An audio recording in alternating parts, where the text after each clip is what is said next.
It's positively brilliant. The Brilliant Idiots Podcast. Yep, Charlamagne the God. Andrew Schultz. We are the Brilliant Idiots. And first things first, man, since we don't have any sponsors as of right now. And this ain't even about the sponsors. This is the end of the year to me. And I just feel like, you got to come in and just talk about everything that may have happened in 2017, anything you don't want to talk about going into 2018. Mm-hmm. So that's why I tweeted out Ask an Idiot. Right. Because, speak now, if ever hold your peace when it comes to any motherfucking questions you may have for me and Andrew Schultz. Because there's just certain things I don't even give a fuck about once the new year hits. Okay. Like what? But, first things first, I want to say rest in peace. The Combat Jack, man. Yeah. All right. Today we're recording this on a Wednesday, so by the time this comes out, I think his memorial service is today, right, Chris? Yeah. Thursday. We told y'all last week, Chris put that whammy on Combat and said that if you haven't said your final respects to him, or if you haven't spoken to him yet, now is the time. And I was like, I hate when people talk that way. Yeah. Because I want to speak positivity. I want to be optimistic. You know what I'm saying? Anything can happen. Like, I believe in miracles. I believe in positive energy. Yeah. But unfortunately, Chris was right. Because not even a week later, game over. Combat Jack passed away. And, I went to go see him a few weeks ago. And, we sat around and we kicked it and we laughed and we joked. And he lost like 50 pounds. He actually looked good.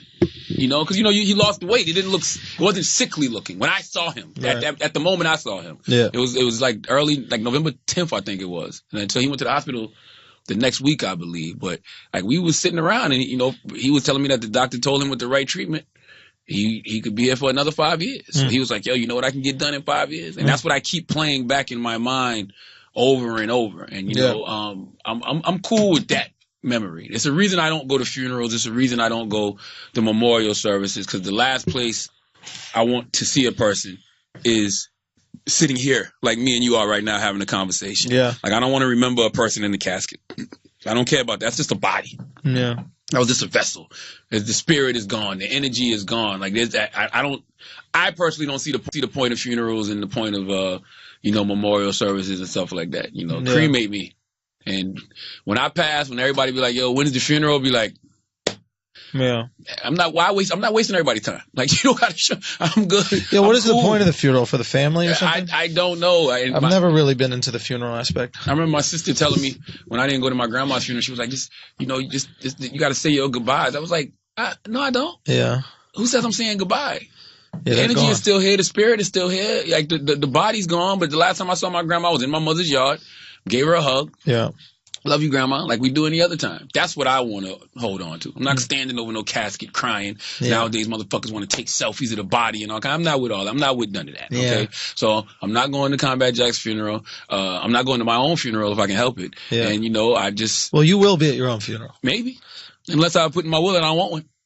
Then you just won't have a funeral. That's it. Right. But once you're dead, you don't really got a choice unless I'm out here in real life. I'm going to be out here when I'm dead. So you'll get burned up? Why not? It's the vessel. Yeah. Listen, your body's going to deteriorate underground anyway. Yeah. I mean, that's a myth, too, that we have this, like, spirit inside of us and that lives on. People would like to believe that, but there's no scientific evidence that says any of it. But you feel it, though. Do you? Yeah. I feel like energy is very contagious, Have you felt like a little of your spirit leave and then come back? Yeah. You have? Yeah. In certain moments, or like when you, or even when your energy just shifts. Right. Like I can always tell when my energy shifts. That's why I always say you got to guard your energy. Like, I don't know if you notice it, but when you come around certain people, sometimes your energy goes up. Yeah, of course. When you're around other people, sometimes your energy goes down. Yeah. You got to monitor that. Yeah. You know what I'm saying? Like, I'd rather be around the people who keep my energy up, who keep my energy high. The people who keep my energy down, something ain't right. Yeah. So I'd rather stay away from that. So I'm very cognizant of that. Plus, but that doesn't mean that there's this thing that's independent from your body, which is like this soul, and it would go up or down even if it wasn't connected to your body. Like, there's no way of detaching this soul thing that you're talking about from your body and then keeping it somewhere. Because if there was, then we would be able to live forever, right? We would just remove the soul thing. We'd put it in a computer. We'd put it in another body. How do we know that doesn't happen, though? From my understanding of science so far, there's no proof of it. But it might be more something we want to believe, right? We want to believe in individuality. We want to believe that there's something uniquely special about every single one of us. We're all a snowflake, right? And we have this spirit thing. And then when we die, that spirit thing goes somewhere, But the reality is we might as fucked up as this is just be another, chicken or fucking dog or tree or whatever. You don't believe in transfers of energy? Of course I do believe in transfers. Like, you don't believe everybody you meet leaves you with something? Like, you ever just been talking to somebody and walk away feeling like, damn? Bro, absolutely. Like, I try to surround myself with people that make me feel comfortable, people that bring out the best in me. Yeah. You know what I mean? I value that comfort. I think we all value that comfort. That's why we put up with, like, racist relatives. Yeah, and that's what I feel like it is. I even if it's, I guess sometimes you got to see it in a tangible way. Like, think about what the world lost when they lost Biggie. Yeah. You know what I'm saying? And think about what the Celtics lost when they lost what's the dude? Gordon Hayward. No. Reggie Lewis back in the day. You know what I'm saying? Like, you're just thinking about all the possibilities that could have been. Like, those are big spirits. Like, when somebody just retires and walks away from the game, like, they leave a void. Yeah. Like, I believe in spirits. I believe in energy. I don't know what happens to those spirits. To be honest with you, I don't think the spirit and energy goes anywhere. I think they're still here on this planet. Here's what I believe. I believe if humans believe it, it makes it real. And that's when I was in Israel, I went to Jerusalem, right? And that shit hit me right there in Jerusalem. What? That, like, I'm not a religious person at all, right? But in Jerusalem, in the old city, I visited the fucking Church of the Holy Sepulchre, right? That's where Jesus' body was prepared for burial. Like, I touched a stone where Jesus was laid, allegedly, before he was. Glad you said allegedly. Son, a lot of shit is alleged, big. I'm gonna be honest with you. A lot of shit is alleged, big. I'm questioning this whole Jesus thing, bro. man. Hey, man, listen. Question everything, yo. You know what I mean? Like, question it all. But when you're there, you start little shit be making sense, bro. Yeah. You know what I mean? Like, when you float in the Dead Sea, so the Dead Sea is there's this sea in Israel, right? And the salt water, but it's so salty, it's so buoyant that as you lay there, you just float, right? And then after you lay in there, you're sitting there, you're going, maybe Jesus didn't walk on water. Why are you just coming to this conclusion? Like I thought that from day one. Maybe, but I didn't know about the Dead Sea until I was floating in the motherfucker. You never heard of the Dead Sea? I didn't really know it like that. All I'm saying is, like, it makes me believe two things. One, it's like, okay, there was some mystical shit happening back in the day in this area, right? Like, I get why people were so believed that this land was so special, because shit that doesn't happen anywhere else happens here. They were in the ocean a few miles the other way, and they were drowning. And then they walk in this water right here, and now motherfuckers can't drown. You would think you're the chosen people too. By the way, what do you call a walk? Right? I'm saying, did Jesus take 3 to 4 steps? You could have millied that shit. Like, what kind of walk? All jokes aside, what kind of walk did Jesus take? Bro, like, I don't know. Like, what constituted walking? Because if I take 4 steps on the water and everybody's like, oh, you didn't pay attention to me falling. Listen, you carry the story. Whatever makes a better story. Listen, I don't know if the story of Jesus is real or not. I believe in God. You know what I mean? Right. The story of Jesus sounds amazing. But as you get older, a lot of things stop adding up, bro. There's a lot of fishy things. A lot of fishy things. Listen, I'm not denying fishiness. I'm not denying fishiness whatsoever. All I'm saying is, being there, it felt like the Super Bowl. In that, like, I'm not a religious person at all, right? Mm-hmm. But everyone there believed so much about the game, right? Like, everybody that's at the Super Bowl, the game is exciting for them, even if your team isn't in it. And that's how I felt when I was in Jerusalem. I was like, yo, everybody here 100% believes in God. And their God might be different from the other one, but they are fucking believing. The Jews are at the wall crying, praying so hard. You know what I mean? The Muslims are on the other side of literally the other side of the wall at the Dome of the Rock, or actually Al-Aqsa is the mosque that they pray at. And then you have the Christians touching the stone and crying, and everything's so powerful. And, I'm here just kind of like taking it all in. But at the same time, it's something special. You feel it, man. The people who believe in God, who I don't want to say impress me the most because that's the wrong word, but the people I believe the most are the ones that don't need no symbolism to believe in God. They don't got to pray to no walls, no golden calves. They don't need to carry a rock in their hand. No, nothing. Yeah. They just believe in God because of the spirit, because of energy. Like, those are the ones that. So I'm like, whoa. I asked this rabbi when I was there. We got these like really cool tours when we were at the old city and at the Western Wall. And I asked this rabbi, and I was like, like, do you ever question your faith? Do you understand, these things? And I was just asking him about Judaism, like a couple things, like why is Judaism accepted modernity better than religions that are a fraction of the age? Judaism 5,000 years old, and you see like and Israel is one of the leaders in like tech, like just any tech in the world. Like, how the fuck can these two things happen? You go to most religious places and they're living in the Stone Age pretty much. So I'm like, how the fuck does this happen? And he goes, and this shit blew my mind. He goes, we really believe that, humans are here to enjoy life. Like, it's in our DNA, right? We seek positive reinforcement constantly, Absolutely. Right? So we're here for happiness. And we don't think that our purpose here is to prove to God how much we love him, right? God, like, he said this to me. He goes, don't do God favors. I go, what do you mean? He goes, God is God. He doesn't need your fucking favors. Yeah, that's why I don't fucking tithe and offer. That's the dumbest shit in the world. God don't need no money. When he said that shit, he's like, listen, God is like your dad, right? And he just wants you to enjoy life and have the best life that's possible. He goes, so make sure, and he's giving you these principles that he feels will help you enjoy life. He goes, do these things and you will be happy. So that's why, at least from his perspective, he's following these rules, because he believes it will give him the most happiness in his life, not because if he does it, then God will feel good that day. And if you don't pray to God, then he's going to have a bad day. It's God. I think the best thing is when they say God created man in his image according to his likeness. If God's your father for real, or your creator, you want to make your father or your creator proud. You got a daughter, right? Yeah. Is it not the best feeling in the world when she just asks for your help? Absolutely. Or when you see her exhibit manners, or you see her being nice, or you see her being happy. But not because of me. Of you, because she's doing it for what she wants. Some of it because of me. I'm not going to lie. But only because you instill that in them. You instill it in it, but meaning like when she comes up to you and she's like, Dad, can you give me some advice on something like that? I would imagine that's a beautiful feeling. Well, yeah, that's what I think, Islam means peace.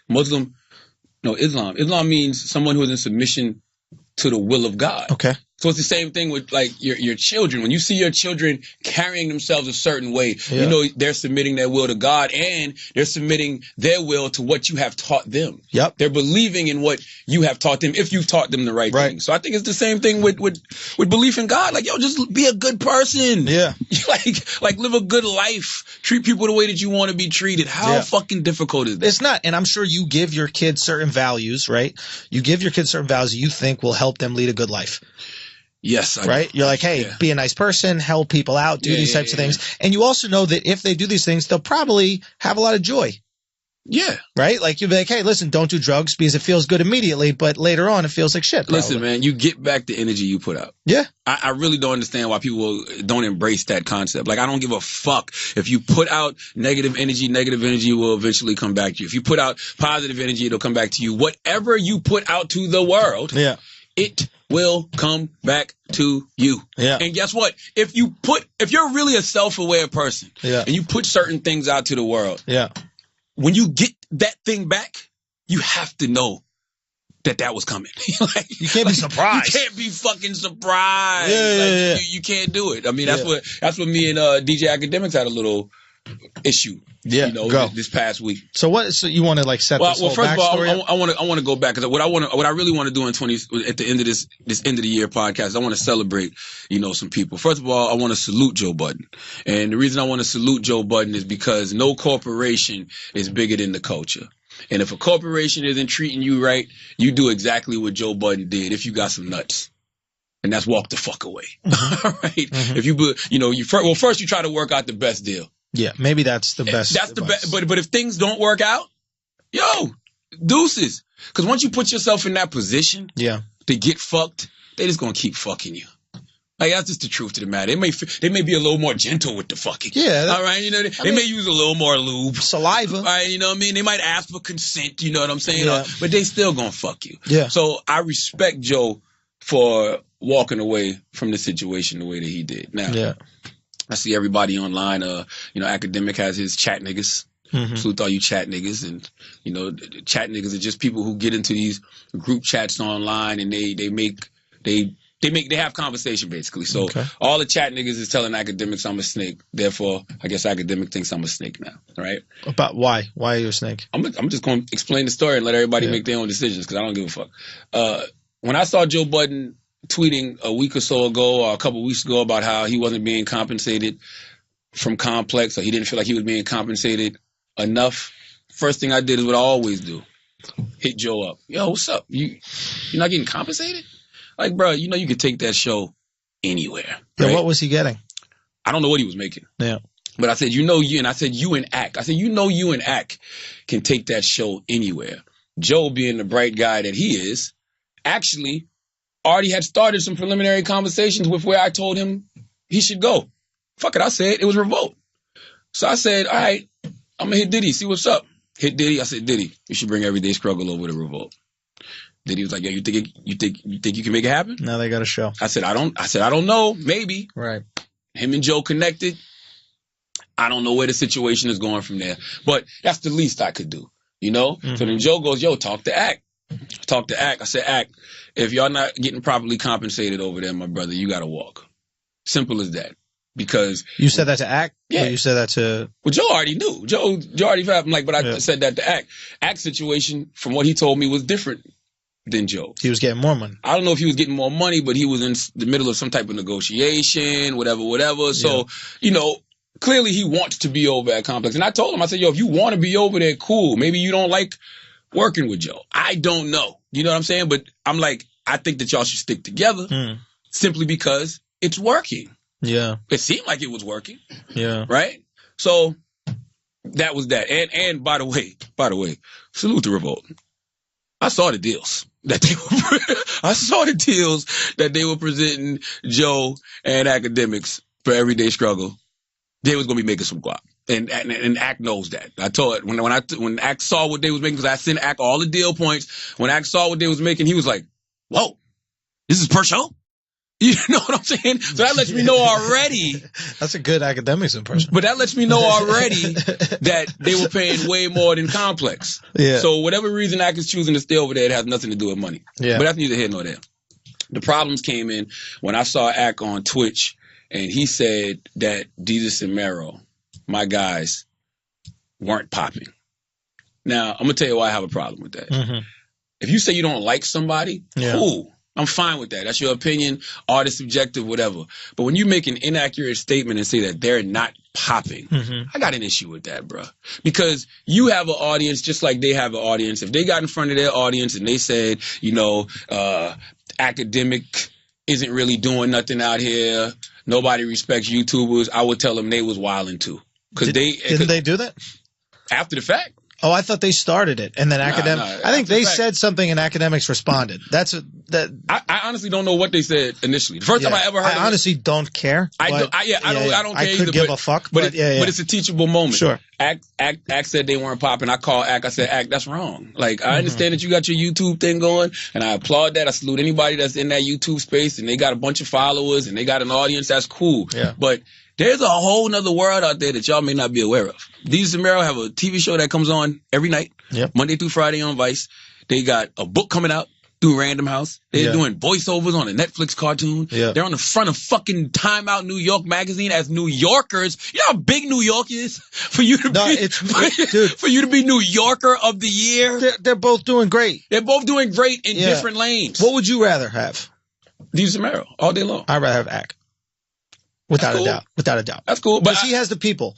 So Desus and Mero got the people. And we don't know that. No, I'm going to tell you why. We don't know that. No. I'm going to tell you why. I'll say this about Desus and Mero is that they brought the people with them. They already had the people. They and then did they got what these Ack other is things. doing now. Exactly. Desus and Mero had a podcast on Complex. No, of course. They had a Twitter following. I'm talking about what would you rather have, like a TV-based career that the audience is dependent on the channel, or would you rather have Ack where it's direct connection to the fan base? Me, I want the people direct. That's always. That's why it's different. I'm doing a hypothetical. They've already been in that space, so they're transcending both worlds. And they still are. They got the podcast now, and they could go back to YouTube if they wanted to, or the podcast, and be very successful. Not a question. All I'm saying is, I admire and I like, and I don't even watch his content. I just like his situation. I like that Ack has direct connection to his people. He puts whatever the fuck he wants up on his thing, and they fuck with him. I think it's great. I love all of that shit, but is it translating into money? That's what, because at the end of the day, like, listen, we all love the game, Mhm. but we all grown as well, too. Yeah. So if you doing all of that shit and it ain't translating into dollars, I thought these guys who do like big YouTube views are making money. I don't know if they are or not, because I'm going to be honest, I read some stuff the other day and been talking to certain people. I didn't know YouTube takes like 45%. Way more than 45%. All right. What do you mean I heard it was 45%. No. More than that? Yes. How They much? slaughter you. On YouTube slaughters you. Really? That being said, YouTube can create a platform where you can do like sponsorship. So like if I was Zach, But I heard would, they take that from the sponsorship. I heard that's where the money comes from. I don't know. I mean, no, that comes from the ads that they get on your videos. But if you want to do a sponsored video, like let's say you work out some shit with Amex, or you put out some shit on yours, or you put on like somebody Instagram. gives you, like, I'm drinking coffee. That right coffee, now. boom. Yeah, okay, okay, that's different. But that's All your right. side hustle, and Yeah, that's the yeah, thing that yeah, you got to yeah, do to get into it. But most of these guys be talking about they get money because of their view count. But from what I heard, YouTube gets 45%. Then you got to talk about taxes and shit like that. So There's you can. no money on YouTube. That's what I'm saying. So you can have all of these hundreds of millions of views, but it's translating into dollars. But that's neither here nor there. Yeah. All I said was Eyes always translate into dollars. You know that. they should. Eyes always. It might not They be. should. They do. 'Cause Guaranteed. these days, these kids are a little different, Joe. They're not thinking about the money. They really like the attention. I really believe that. Like, we are from the hustle era. We think about that bread. Yeah. They are happy with the attention and the illusion of looking like they're popping, Right. as opposed to like actually making money. Like, I'm with all of that, having them high amount of YouTube views and all that, but is that shit translating into dollars? Yeah, I think if you have hustle, it can always trade. If you got the people, you can make money. It's Yeah. plain and simple. Yeah. Like that's what every TV network wants. They want the people. But you got to sell them something. Look, you have this thing that people are watching. It's easy to sell. Hey, I have 1 million eyes. Do you want these eyes to look at your product? Yeah. That's when you need to connect. Like for me, the ideal scenario was I don't care if it's YouTube. I don't care if it's Vimeo. I don't Yeah. care whatever the fuck it is. If I have 100 million subscribers on something, I'll get my best friend Shamil to run an advertising leg, and then I create content, and he connects advertiser to the content. Yeah. We do it, and then you just cut all the middleman the fuck out. Yeah. Well, like cameras have gotten so cheap and audio equipment has gotten so. This was the barrier to entry for the industry for years. To make a film, it costs $100,000 in a camera. Yeah, but you got to know what to do once you get that audience. One would assume that if you've built an audience, they like what you do. And listen, by the way, that's all I ever strive to do. Yeah. When I see somebody building an audience, or I've helped somebody build an audience, now let's make that pivot and go get some real money. But the thing with Academic and Jesus and Merrill, he said that. I called him on the phone. I'm like, I texted him. I'm like, yo, that's not accurate. Whatever. And he was like, well, I don't watch TV. All right, cool. So then I see another video that Ack puts up because I guess Jesus and Merrill got back at him on the TV show. Oh, it's really funny. I thought it was hilarious. Yeah, that's the clip that did you send me that? Yeah, I thought it was hilarious. They're funny guys, man. I see Ack on the Twitch. He's like, Funny his guys. voice is cracking. He's looking like he's about to They got cry. emotional, yeah. Yeah, and he's like, it's emotional. I don't bother nobody, this and that, blah, blah, blah. So I text Ack like, yo, Ack, you wilding right now. You have built a platform on getting at people. Yeah. All of that Warren Chirac shit, commenting on other artists that you don't know, because that's what he was saying. Like, these don't even know me. You don't know none of these artists you're talking about either. But you don't got a problem getting at them. Sure. So he did that. He cried. I said, yo, you can't be that way. If you put out that kind of energy, you got to expect that kind of energy is going to get back. Sure. He never responds. So I get on Instagram Live and I deliver the same message. And the reason I deliver the same message is because I feel like that was a teachable moment for other people out there who are creating these platforms. Because everybody sees, us doing what we do, Jesus Merrill doing what they do, Ack doing what he do, Joe doing what he do. So everybody's like, oh, now I want to do this. Yeah. Right? Well, guess what? Rule number 1 to doing this shit is there are consequences to your words. And everything you say will come back to you in some way, shape, or form. You're talking to somebody who's gotten punched in the face over this shit. A couple times. You know what I'm saying? Yeah. Like, you're gonna get confronted. Like, motherfuckers are gonna talk about you. You're gonna see things about you that may or may not be true, but it doesn't matter. You gotta have thick skin if this is what you're going to do. Yeah. And if you can't handle that shit, then maybe you not built for it. Yeah.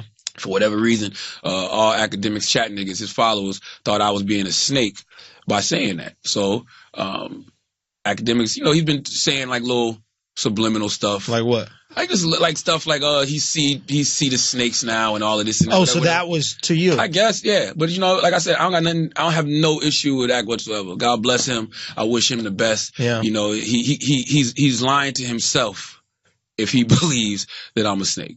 because I don't get anything out of the situation. What do I gain from bringing academics in the audition for Uncommon Sense? What do I gain from when we were about to bring Yo MTV Raps back and me and Nick Cannon were the executive producers? Academics was going to be a host on that show. Like, what do I gain from when you call somebody a snake? That means that they're doing something to you in order to gain something. What do I gain by hitting up Revolt and telling Diddy y'all should bring Everyday Struggle over to Revolt Television? I don't gain anything from it. Unless you're an executive producer. Even if I was, I still wouldn't get no money. I'll do that for free. Yeah. You know what I'm saying? Don't say that. No. No. Yo, we're from the hustler generation. Remember, we about our bag. But a show like that, I would absolutely EP for free. And the reason I would EP it for free is because, man, look, we need all of these different shows in the ecosystem. It makes hip-hop better. When people can come to New York and they got 4 or 5 places to go, literally. It's not just the Breakfast Club. It's not just Hot 97. Not just Sway. They can go to Rap Radar. They can go to Everyday Struggle. They can go to Desus and Mero. That makes the whole ecosystem of the culture better. So you don't let shit like that go away. So for everybody out there like, oh, and by the way, I love this. This is my favorite thing to do in the world. Go on YouTube and listen to these conspiracy theories that people have. Okay. Cause it's like I'm the Joker. What was the best nigga, one? I'm Magneto, nigga. I am a mind fucking manipulating person. I contrived this whole scheme to break up Everyday Struggle. Only to say, well, you know what, you and Act should go to Revolt. I want to break it up. To tell them to go somewhere else. But whatever. I mean, I've been watching that shit, and that shit is so dope. Like even with the, me and Joe Budden did the year-end wrap up for Revolt. Salute to everybody who watched this year was dope. This year was trash. Everybody's like, now Charlamagne want to work with Joe Budden.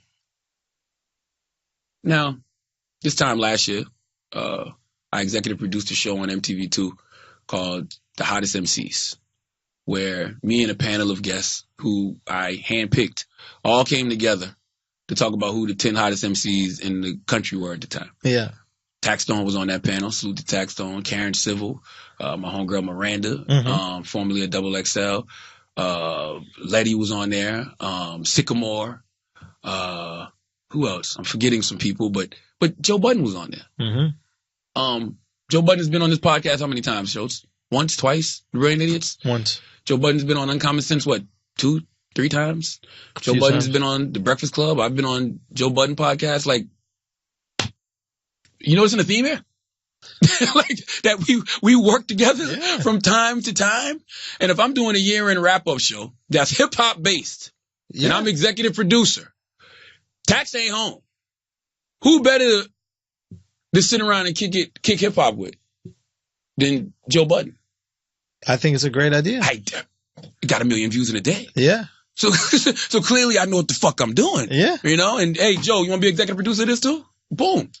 So I don't understand this whole logic of I'm just starting to work with him. No, y'all are just starting to notice. And that's what maybe the moral of the whole story is. You believe what you want. You believe what the fuck you want. And just because you're not aware of something doesn't mean that it wasn't happening. That goes with... Hold on.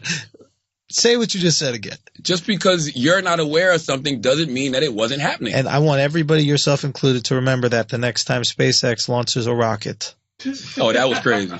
By the way, you fucking bozos got on Instagram Live. Oh, the fucking aliens are coming, bro. Clearly, aliens who can travel light years are now in a rocket that barely goes 500 miles per hour in the sky. You're proving my point again, and I'm going to tell you why. Y'all are so dumb. SpaceX, all you have to go to the Twitter for SpaceX, and it gives a breakdown of the launch, when they're going to launch it. They have commentary on the launch. Well, how come nobody ever says that beforehand? They do, but you don't follow it because you want to believe what you want. You start out with a belief, which is there are aliens, Did you post and then you look for the proof. Did you post that? Fuck no. Why would I post this so I can ruin all your fun? Here's the thing with that SpaceX shit. That's not even the first time that sperm-shaped shit has been over the sky in L.A. I wonder why. I don't know. Maybe because SpaceX is there. But if you're... That's what a crazy idea. That they launched more than one rocket. I just want everybody to do this. Go back to the last time that happened and look what they told you it was. What'd they say? They didn't say SpaceX. I'm sure they did. No, they didn't. Go back and look. I'm sure they did. Go back and look. Because it's the same. It was the same shit. Anyway, SpaceX said that they were going to launch that day. We know it's a SpaceX rocket. SpaceX launched. Matter of fact, a guy who listens to this podcast invited me to go to SpaceX when I was in LA, and I couldn't figure out what the time, but I was really excited to go. So you don't believe in UFOs? Shout out to you. Say what? You don't believe in UFOs? Those things are totally mutually exclusive. We are a UFO to another planet. Yes, and we're aliens to somebody. Exactly. So, of course, I believe in UFOs. We have spaceships that go in the sky. Yes. If there is other life forms out there, we are a UFO to them. It's got to be. But that has nothing to do with the fact that this, we know for a fact, was SpaceX. But since we want to believe it's an alien, then it's an alien. You have to understand the thing about human beings that I've realized is we have the ability to believe in myths, things that are made up. And this is not just aliens. This is Bitcoin. For example, Bitcoin might have no money, but if you start believing it's worth something, you start believing it's worth something, you start believing it's worth something, all of a sudden, it's worth $19,000 a coin. Bitcoin was $28,000 a pop. 19. So No, 19, the highest I got was 28. 19, and then dropped back down to 11. I've been I saw following 28. it. I've been following. You saw the wrong shit. Don't buy that one. The one I saw, but it dropped quick though. It dropped in a day. It lost a third of the value in a day. It Doesn't matter. It's no different than gold, right? If we see some guy wearing a bunch of gold necklaces, right? We go, wow, those are worth money. Why? But here's the thing. Why are they worth money? Answer that. What? Gold necklaces. Because it's gold. Why? Why is gold worth anything? Because it's a rare metal. Why is it rare? Who knows it's rare? Because it's not a lot of it. Okay, anymore. You know what else is rare? I have a booger that's going to come out of my mouth. That's one of one. You can't get it. My mouth, my nose. You can't get another one of those boogers. That is a one of one booger. Is that worth more than gold? Should I make necklaces out of it? No, but what you're saying makes sense. But check this out as well. People decide to believe in listen, something, if you're in LA, and then it has value. But if you're in LA, right? Yeah. And you're in the backyard, Mm-hmm. and you see something in the sky you've never seen before, what is that? Mexicans. No, seriously, what is it? To you in that moment, what is it? That's to me. It's a UFO. It's an unidentified flying object. Sure. Because you don't know what it is at the time. So it is an unidentified flying object. Yeah, of course. So in this day and age, when everybody got their motherfucking phones and everybody's out, and you're in your backyard, that's the first thing you're like, yo, what the fuck is going on? That is a UFO. But then I stopped before. But I stopped before I go. They coming to get us. The government is covering it up. They would have told us that this was going to happen beforehand. Why are they just doing it afterwards? They did tell you beforehand. SpaceX tweets it out every single time. Andrew, by the way, though, that could be a cover-up. We don't know that. Why would they tweet it out if it was a cover-up? Why would they say, hey, we have a launch today? Because they knew the aliens were coming for a little drive-by? No. If everybody sees... Listen. No, seriously, think about this for a second. Think about this. Because I want everybody to listen to this. Yeah. You think that if they don't know... Like, planes are landing into New York right now. Yeah. They know that. Yeah. You don't think that they would have communication? I'm just throwing speculation out there. You don't think that they would have communication? And the UFOs are like, yo, we're flying through whatever today. Yeah. So y'all better figure this shit the fuck out so your people don't freak out. Right. Okay. Okay. Boom. SpaceX is launching at whatever. Right. Should we make a big announcement? Nah. Just people will start seeing it, whatever. Then we'll just say it later. Well, I'm not saying. What announcement besides tweeting about it all day do you want? And doing a live tweet and doing a live broadcast. What else do you want? That's fine. But I'm saying, like, let's not act like that couldn't be the case. It could absolutely have been a UFO in the motherfucking sky, and they used SpaceX to cover it up. Sure. Because I want to know why the fuck he got permission to just be able to launch it. Because that's what he does. These motherfuckers get mad at Kim Jong. So why Kim Jong-un can't launch his shit when he want to? In my personal opinion, real talk, yes. If you're a sovereign country, you should have the right to test your weapons. Didn't. I'm not gonna lie. Like now, if you act like you're gonna blow America up the second you could reach us, we also have the right to go in there and take your head off. But a sovereign nation that does not make threats to anybody else and is only saying, "Hey, we want to defend ourselves in the event that you come after us," you got every right to test out your weapons. How we know Elon Musk ain't testing weapons? Or whoever the fuck, we don't know what the fuck SpaceX is. That's why we sent Amber Heard in there. That bitch was a spy, bro. She broke up with Johnny Depp to get us some info on this South African. We don't know why the fuck Elon Musk is testing shit. Who is Elon Musk that he can just test shit whenever the fuck he wants and send everybody into a fucking panic? Y'all are in a panic because you want to believe something so bad. It's like in Mexico, every year a lady sees the Virgin Mary in her fucking beans and rice. It's because she wants to see the Virgin Mary bad. She's looking at the beans and rice, and now she's like, "Oh, that's the Virgin Mary." Stop this shit. Son, I was in Jerusalem. I seen it. You know why you gotta stop this shit? What? Because you've seen those beans and rice and said that does look like the fucking Virgin Mary. Listen, all right. No. No. And I've seen taco. I've seen shit that's that not look like true. I've seen Jesus and oatmeal. I've never seen the Virgin Mary, but I have eaten a taco that I was like, Jesus Christ, this shit is good. Listen, I said Jesus' name on how delicious the You've looked at taco some was. oatmeal and seen Jesus in that motherfucker. No. I've looked at a lot of that shit and be like, I can see Jesus in that. Yeah, but you see Sasquatch. You see, like, the wolf guy. I never seen Sasquatch. Oh, no, but you believe in, like, seeing ghosts and these types of things. Your ghosts. mind is ready for it. No, I've seen ghosts. Okay, so you've seen ghosts. All I'm saying I've is seen UFOs. human... I did. I told y'all this. It's in my book. Right. I've seen a flying saucer, and I didn't know what the fuck it was when I was in 3rd grade. Yeah. Sitting in my grandmother's yard, playing in her yard. Yeah. Turn around. Yeah. See a literal flying saucer hovering over the trees. Right. And it shot off fast as fuck. Right. I kept playing. Yeah. And later on in life, not even later, like a couple years later, when I started actually like studying UFOs and supernatural, I'm like, oh shit, I've seen one of those before. Yeah. Whether you choose to believe that or not, that's on you. Poor alien to come from light years away and end up in Moncks Corner, South Carolina. That's where you go. All the great cities that you could go visit. New York, Los Why? Angeles, No. Beijing, Tokyo, Istanbul, Jerusalem. No, I'm going to go to the dirt roads, population 8,000, maybe 7,000 at the time. Moncks Corner, South Carolina. If you are intelligent life. This is an intelligent life form. Where should I go? No, think about it. A fucking peach tree in Moncks Corner, South Carolina. Have you ever read about alien abductions and all that stuff like that? Yes, I have. All right, so if you're an intelligent life What's form, their obsession with our asshole? I don't believe that. That's people. You hear the word probe and everybody always goes to anus. Yeah, but why butthole? Like what? Nobody ever said aliens fuck with your You're an anus. alien. You can't do a body scan or something like that. You really need an old school. Who told you something that? up my ass? Who told you that though? Like Your uncle. That's who. I'm an alien. I'm a life form. Be quiet while I put this thing in your ass. If you're an alien and you've talked to government officials, wouldn't government officials tell you stay away from the big cities? How do they communicate with government officials? What you mean? The same way I communicate with you. We're talking about intelligent life. Oh, they speak English. I don't know what they speak. All I know is my cleaning lady's been in New York for 30 years, right? She hasn't learned English that well. And what do you call her soul. And what do they call your cleaning lady? Say what? If she don't got her green card, what do you call her? I'm just.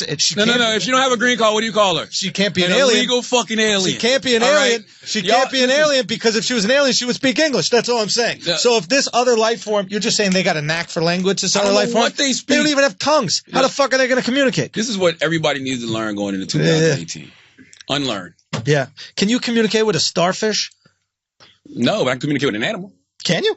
Yeah. Can you tell an animal? Can you ask an animal what they think, how they feel about like capitalism versus communism, and like get a good answer? No, but you can tell dogs to sit. You can tell dogs to fetch. You can tell dogs to attack. Right. Dogs can tell you when they're hungry. Yeah. Like babies that can't speak can communicate with you. Right. Like I think it's like if you wait till so you have think kids. that aliens can communicate with us when you have kids, about launches. Listen, when you have kids, the illest thing that you're going to witness is your wife communicating with your infant child. Chris, you can attest to that. I'm like you like I can't get like, but my little baby can cry a certain way. Yeah. My wife will know whether she needs to be changed, whether she wants to eat, whether she's sleepy. To me, all I hear is noise. Yeah. It's unreal. So I don't know how aliens communicate with us. I don't know, but that's the thing. None of us do. The same way you're sitting here saying that people believe what they want to believe, you're choosing a belief as well. Oh, we all believe in whatever we choose. Absolutely. Everything is, dude. The fact that like we think we act like religion is the only thing that we make up, right? I read this cool book called Sapiens. You guys should check it out. Yoav Harari is the guy who does it. Really brilliant book. But like religion isn't the only thing that we make up. We're in the midst of a season that we've made up, bro. Who the fuck is Santa Claus? Not even Santa Claus. I'll take it one step further. Capitalism, democracy.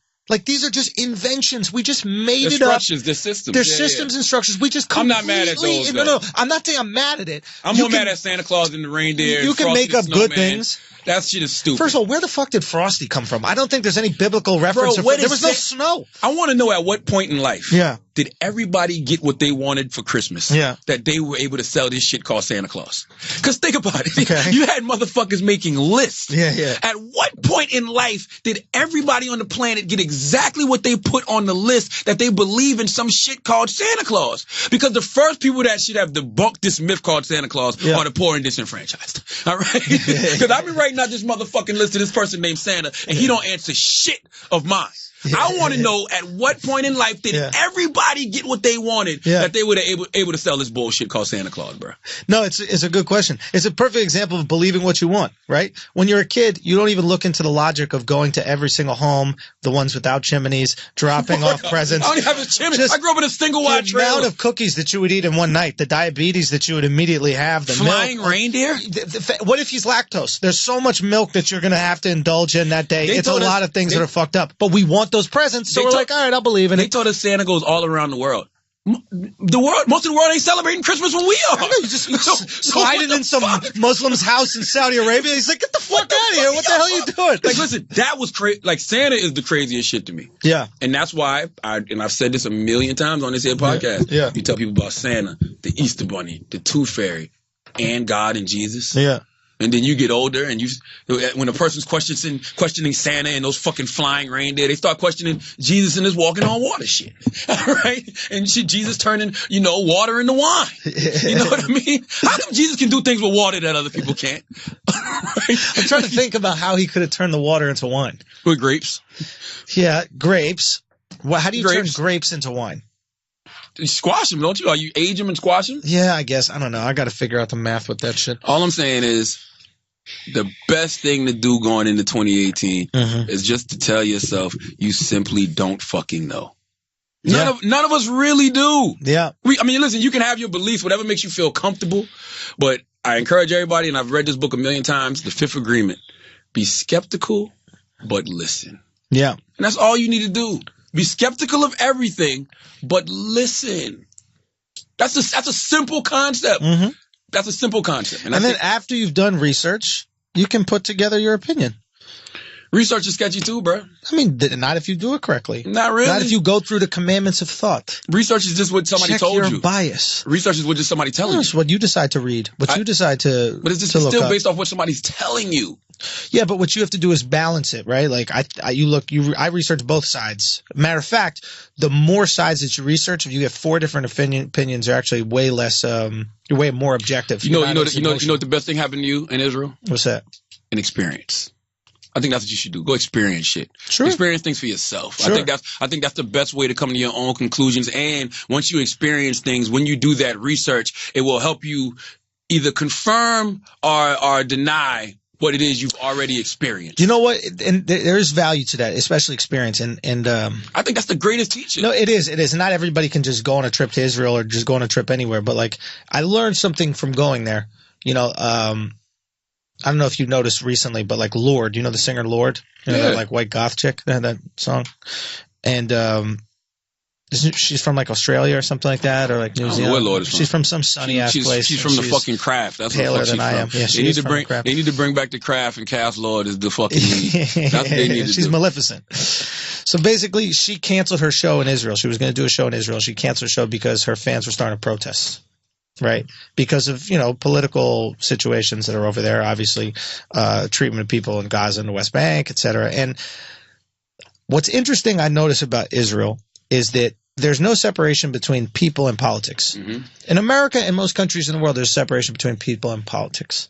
Right? Like, for example, everyone in the world hates America, loves American entertainment, movies, music, ways of dress, language, attitude. But the first thing you do when they meet them is you get a sit down and they tell you how shitty America is. But they love coming here, though. But they love coming here. Yeah. Exactly. Now, Lorde decided not to do her show because of the treatment of certain people in Israel and because of the political, problems that are going on there. And it shows to me that she's not separating the people from the politics, because there are many people that might agree with her there. Many people might disagree with her there. But I find it so phony because America is responsible for way more dead people around the world, but she's still going to do that show in L.A. Yeah, she's still going to do that show because that money's coming in. Yeah, Lorde's not doing that for Israel. Lorde's doing that for America. Because her record sales are booming in America. Because her concerts sell out crazy in America. Not saying that they don't do that all over the world. Right. But when you make a stand against Israel and say, I'm not performing there, your fans in America that fuck with you and made you the international superstar you are, Lorde, they fuck with you even harder. So she made a decision not because of what's happening in Israel. She made a decision based off her fan base here in America. Right. So what I would prefer is don't get on your high horse and act like you're doing it because of some a social consciousness. What I prefer is just be like, yo, I'm a slave to whatever my fans believe believe, and I'm just going to go along with the majority of them, and I don't have any opinions Who the fuck would say myself. some shit like that? I mean, just keep it. No, you're right. Nobody would, but it's just, in my opinion, it's absolutely bullshit, and like, it's just a bullshit situation, you know. Or she really could feel that way. But she didn't, because she already booked the show. And then when some fans She were might have got protesting, presented with new information. That's what I'm saying. She might have got presented with new information. Like she might have saw the fans protesting. Like, why are they protesting? Mm-hmm. And then somebody told her what was up. And she's like, oh, well, I don't want no parts of that. So what if somebody tells her what's up with American intervention overseas? Oh, she ain't giving up that American dollar. That's all I'm saying. Keep the same energy, yo. No. Consistency is key. She's not giving up Keep that. the same. She's not giving up that American America dollar. could blow up her grandparents' house, and she'd still come do a show in Chicago in a fucking heartbeat. Yes, because America is where her career. First That of all, money's here, You're not a baby. star if you're not a star in America. Facts. That's You just the truth could of the still matter. be a star without going to Israel. I mean, and I don't even want to say that. You can be a star other places, but But you're not a star. everybody wants that American stamp, Yeah. baby. Listen. Like you want to pop in America Yeah. and become an international superstar. You don't want to be everywhere Robbie else. Williams. That Robbie period. Williams was popping in England, tried to do it over here. We're like, Period. nah, fam. You don't want to be K-pop. You don't want to be K-pop. Okay. You know what I mean? You walk around New York, you're just another Korean. Nobody cares, bro. Like that's just the truth to the matter. So she's only doing that because she wants to cater to her American base. It's not only American, it's this global, it's a global base, but all I'm saying is it's interesting. And if you have political disagreements with Israel, I still implore you to go check it out. I think that if you go experience it for yourself, experience how these people live and experience other parts of Israel outside of just Jerusalem, Tel Aviv, you know, go to Haifa, go to these different places where you imagine it where it's like, it's just Muslims and Jews constantly fighting and blowing shit up. But when you're there, you don't feel that. I mean, you can go to Haifa, right? Which is a city that's always been Christian, Jewish, and Muslim, like for thousands of years. They live together harmoniously. Yeah. Because they're used to it. They're accustomed to it. They understand each other. It's the newer developments, and obviously places close to the West Bank, et cetera, that they're going to have this kind of beef. All I'm saying is it's a country that has a lot of history, and I'm someone who, again, is not religious, who's not Jewish.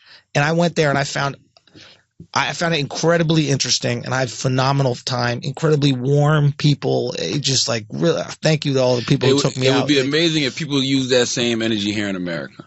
And what I mean by that is stop assuming you know things about people.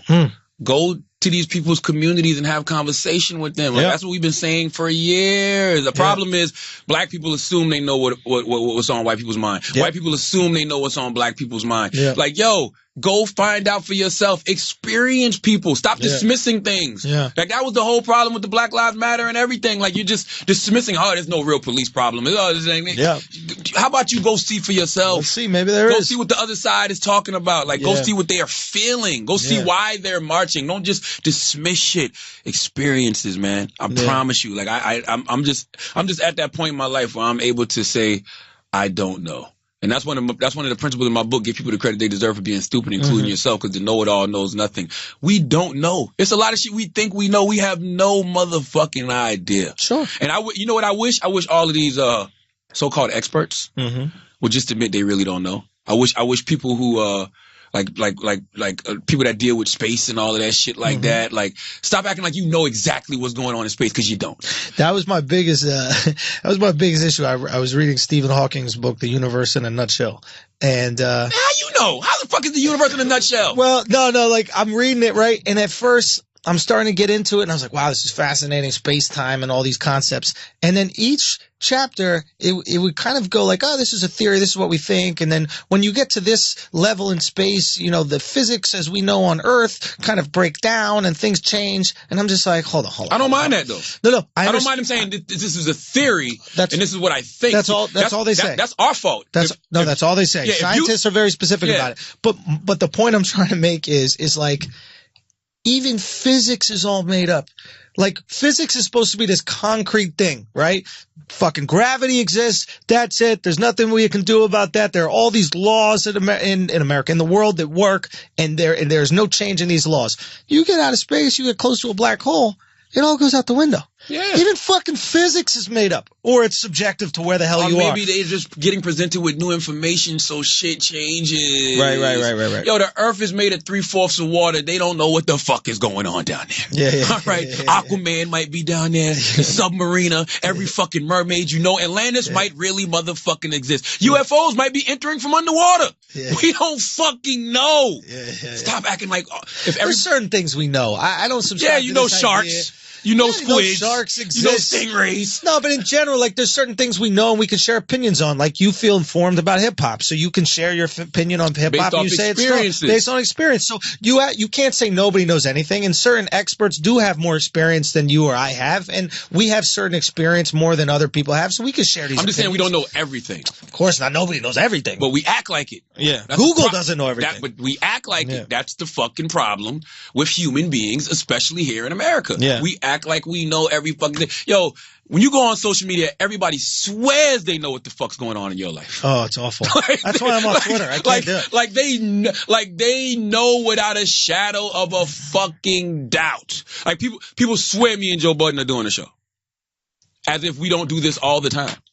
There was never speculation that we were doing a podcast when we did our podcast together. Or when he was on my other TV show, there was never speculation that he was doing a TV show. So why now we're doing a show together? It would be a great show. No. First of all, I don't want to do that. I'm just saying. Why would I? A rap-based show would be a great show. I mean, you already have your rap show. Listen, But it would, you know. here's the thing with Joe Budden. I've told y'all this a million times. Yeah. You get involved with Joe Budden, as soon as he's not comfortable, Yeah. he's out. Well, that's why. Have I not told y'all this shit already? That's why you don't want to be the EP of the show. So we should acknowledge, and I just want to point this out. It's not. Again, I'm upset that I never watched. I watched one episode of Everyday Struggle. I'm not a big like rap fan, as everybody listens to this podcast knows. Of course, I listen to the music, but I don't really care about like talking about it for an hour. That being said, I'm not happy this show got canceled. Everybody was tweeting me, "You showed you were right." Da da da da. No. People, I'm a content guy. If there's content people fuck with, and it's good content, I want it to be out there. Yeah. I believe in content, and I feel like people should be served by the content. In no way am I happy at this. Joe and Ack could hate me more than anything in the world. They could think I don't exist. It doesn't matter. I still want the content to exist if people fuck with it. Andrew, what's wrong with making an observation? You made an observation. I made an observation. You made an observation. You were closer. I think I was off by half a month. you were off by half a month. Half a month, baby. I thought it was Come on done now, quick. give me son, me. son, I thought it was done quick. I will say this. There's a producer on Everyday Struggle. And I don't know which one it is. I'm not on Twitter anymore, so I don't know who it was. But when I said it's going to be 2 months and you were like, it's going to be 6 months, he hit me on Twitter and he was like, still thriving. You know, we out here killing it, blah, blah, blah, still going. And I was like, okay, just wait. Now, right. I don't know who you are. I forget who you are. But if you are listening, I told you so. That's the only person that I want to tell I told you so. Nobody else. I hope the show goes to Revolt or whatever happens. Yeah. The fact that he came out and reached out to me personally and said that, it bothered me. And honestly, I think that if this show does go to Revolt, even though I don't think Ack is coming, if I was Joe, I would just do the podcast. I would bring Mal and Rory. Those are your real friends. Like, see, Joe needs to be in a situation where he's comfortable. Agreed. Yeah. I think at Revolt he'd be comfortable. It's a black-owned network. Yeah. You know, it's a guy from hip hop who runs that network, so who would understand how to deal with somebody like Joe a little better. Plus, I think Joe is at a different space in his life because he got his girl, he got a newborn baby.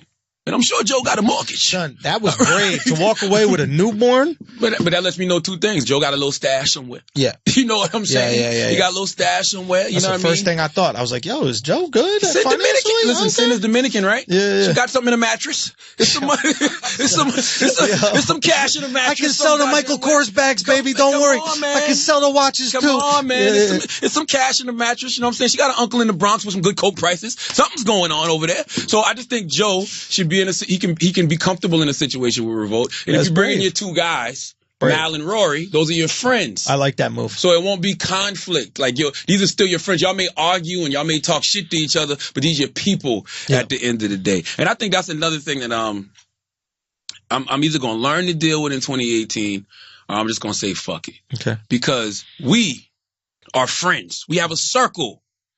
Do we not talk to each other crazy, Andrew? Wow. Shut the fuck up. Suck my dick. Yeah, well, and it's not in a disrespectful way. No. That's just regular Old school 90s, man. Shit, oh, man, shut up, man. He's like a fucking fairy. And when I say fairy, I mean a fairy like in Bright. All right? A true Exactly. blood. Okay. Don't get it twisted. But that's just how we talk. Yeah. So, I think that, when I'm dealing with people like I'm dealing with somebody like Was that scene, what is it called? What? A hate crime in Bright when he beat the fairy? Yes. That was a hate crime. You fucking right. You can't just beat the shit out of a And he said fairy. fairy lives don't matter. Wow. That was a fucking hate crime, Will. Wow. He said fairy lives don't matter. Will Smith was dispelling all those gay rumors in that scene. Who's gay now? I'm telling you. But I realize when I'm dealing with new people, Yeah. and I talk like that, They to can't them, handle it. they can't, especially the kid, they can't Bro, handle it, man. it is a huge problem I have even with comedians, man. It's like I value comfort more than anything. I need to be able to make fun of you so I feel comfortable. I need to be able to snap on you. I need to be able to do these things so That's how we I were raised. That's how I'm raised. And when I feel clipped, when I feel like my wings, I can't even spread them because I'm going to offend you. You're going to get sensitive. You're going to walk away. Especially with grown men, bro. I can do it with women. With women, I'm very cognizant of it. Especially being that I got daughters and stuff. I'm very cognizant of how that can hurt your feelings. A grown-ass dude, A grown-ass make man? fun of you, man, Fuck come outta on, here, son. man. I can't No. do business with you. How am I supposed to hang out with you every day? If you're a grown man, I need to be comfortable around you. And I have certain things that I need to be able to do to be comfortable. I need to be able to say wild shit without feeling judged. Like you getting offended or you assuming a bunch of things about me without knowing. Like, we should be able to have these hypothetical conversations, these thought exercises, say fucked up words we're not supposed to say everything that we're not be politically correct. I can't be politically correct in my friendships. I gotta be that in my fucking entertainment life. And you want me to take that into a fucking group chat? No, it's not happening, bro. I'm gonna tell you. Don't correct me. And don't accept it from other people. And then criticize me for it. Bro, I'm gonna go back to this academic Keep the joke same shit energy, one more time. Yeah. Act got upset they upset because they calling me a snake because I got on there and I said what I said about D. Samara or whatever. Yeah. Joe Budden got on his podcast and said academics is the biggest pussy he's ever seen in his life. Right? And they continue to do everyday struggle together all the time. It was all good.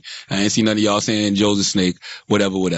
So if Joe can call you the biggest pussy, and you cool with him, you stop answering my phone and returning my text because I critiqued you about some shit with DJ Samaro. Yeah. Stop it, man. Yeah. Stop it. It's easier to hear criticism from people who you make money off of. You think? Hell yeah. He knows he's getting money off of Joe. That's not criticism, though. That's just you being a slave at that point. Whatever. Look, it is what it is. All I'm saying is that people have a big problem with, dude, you know what bothers me more than anything? And I've noticed this recently in comedy shows. It's not only are they sensitive, they feel comfortable voicing it. I ain't with that shit. Son, I'm doing a show, fam, I'm doing a show. It's mind-boggling to me. I'm doing a show at Gotham last night. Yeah. Gotham Comedy Club, sold out show for Comedy Juice. Great show. They do it every Tuesday at Gotham Comedy Club. I'm telling a joke, and you know what I do in comedy. I take the hardest position to defend, and then I defend it, and I make you laugh with it, right? That's the goal for me. I don't want to do easy jokes. I want to take the one that's hard. And a smart audience with a good IQ gets it from the beginning. They go, "Oh, I see what he's doing." I don't spell it out to you, but they get it. They go, "Okay, he's going to take a really hard position to defend, and then he's going to do it," right? Challenge conventional wisdom, if you will. And I was doing some joke about like Louis C.K. jerking off in front of women, and like, you know, my issue is with the joke is I was like, look, he asked, you know, like plenty of homeless people jerked off in front of me. None of them asked. And if they did, I would be incredibly grateful, you know, and I would be like, what a hero to ask, you know. Crowd is going for everything. Everyone having a good time. And then one guy in a fucking cardigan, and with his girlfriend. And I knew since he was in a cardigan, he was going to be such a pussy. He goes, "Not funny." You know what I did to him as soon as he said that? What's that? Just jerked off right in his face. What the fuck are you talking about? Well, what is mind-boggling to me is like... What's mind-boggling is that one motherfucker is the person you can't stop focusing on. I'll tell you why. One, the selfishness that you could affect 300 other people's night. It's crazy that you think your opinions are so important. And this is what social media did to us. This is what tweeting things and getting retweets, posting things on Instagram, getting posts and getting likes. You think everything you say is important. It is, though. And you think everything you say is important. Second of all, the inconsistency. When you watch a horror film, do you go, murder is not entertainment? It's a great point. When you're at a comedy show, all of a sudden, I got to be politically correct and I have to be a congressman up there. I am on the hook for one thing at a comedy show, and it is laughter. That is my only agenda. There is no political agenda outside of that, and I'm going to say the most fucked up shit, and I'm going to defend the hardest things there are to defend because that's what I like to do with comedy. I don't understand how the Four Agreements has sold tens of millions of books, and one of the Four Agreements is don't take offense, don't take things personal. But we live in the age of everybody taking offense and everybody taking things personal. Selectively. One of the great things I love to say is these people who are like social justice warriors, they're tweeting shit on their phone that's made by child slaves. Do you know what I mean? What do you mean? Oh, all of our phones are made by child slaves, right? Don't tell me that. It's a fact. Because my shit is fucked up, and I need a better child slave. I know, they got to fix it. Every time somebody calls me, they say it sounds like you're mumbling. All right? They're like, yo, you sound like Lil Yachty. You sound like one of the Migos. I'm like, what the fuck are you talking about? That's what happens when you don't pay the workers.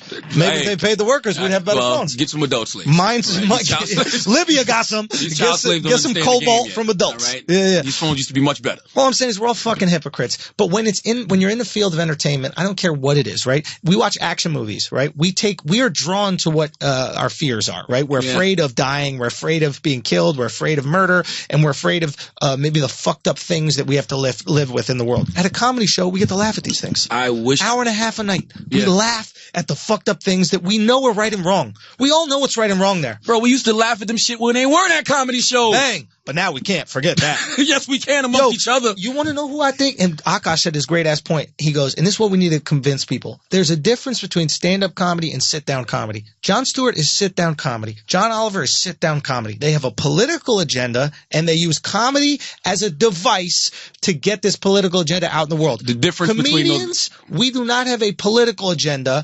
We have, or at least the good comedians have a comedy agenda, and that's what we want is to make people laugh, and we might talk about fucked up political shit, or we might make jokes about our family, but it's laughter first. Politics are secondary. Laughter is the gray area. I love John Oliver. I love Jon Stewart. Clearly on the left. Yeah. Right?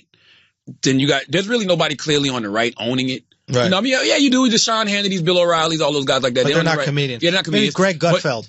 But laughter is the gray area, baby. Yes. Laughter is where all the nuance is. Bro. Like, and guess what? You remember how they say you got to laugh to keep from crying? Sometimes that is the perspective you have to take. Let me look at it from this angle. Dude. Like, and guess what? This angle is no angle. It's just the gray area. Nobody dealing with the gray area. It's black. It's white. Yeah. Everybody's on one extreme or the other. Yeah. Where's the gray area? That's where the funny is. I like to operate in the gray area. I mean, that's all I want to do. I am nigga nuance. Let's go. All right? I am nuance king. I'm not that. I like dealing with the nuance of situations. Like matter of fact, the more a group of people feel confident about their position, the more I take the opposite angle in my comedy. The more I try to show the nuance of the other angle. You know, just show the other side. Because to me, that's where the funny is. Because if you already got a side, and then somebody shows you another side, all you got to do is just sit right there in the middle. Boom, and check it out. Area. And we're doing this for laugh. Like, it could be anything. It could be, when Trump said grab the pussy, that's completely fucked up. My comedian brain, the second I see that article, oh my God, Trump said the most offensive thing. It's so awful. You cannot defend this. Immediately, my comedian brain is going, let me see.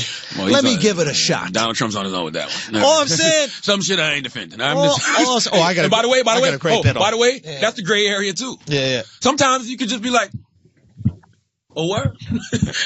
Oh, word? Wow. That's crazy.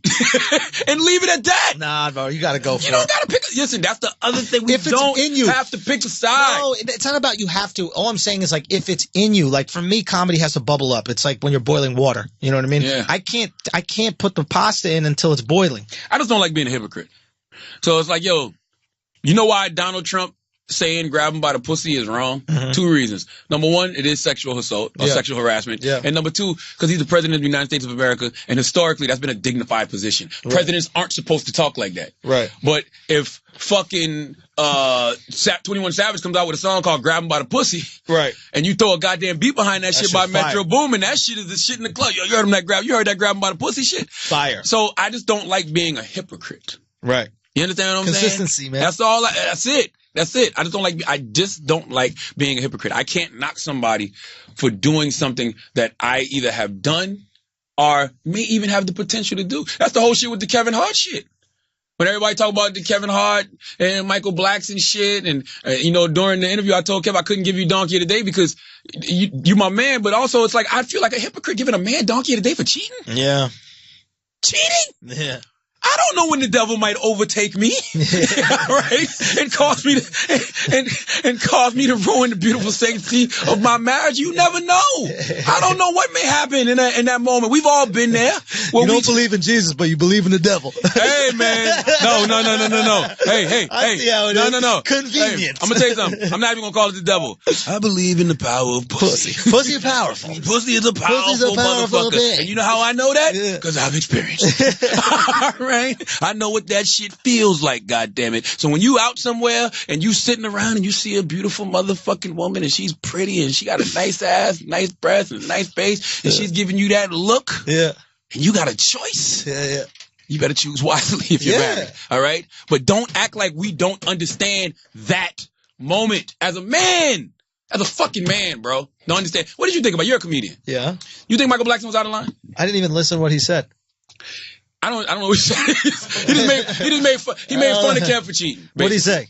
He just basically like, yo, you got caught, stupid motherfucker, this and that. I mean, I don't know exactly what the jokes were. He said he snitched on himself because he got on video and recorded it, blah, blah, blah, this and that. And Kev was upset because Kev was like, yo, Michael is his man.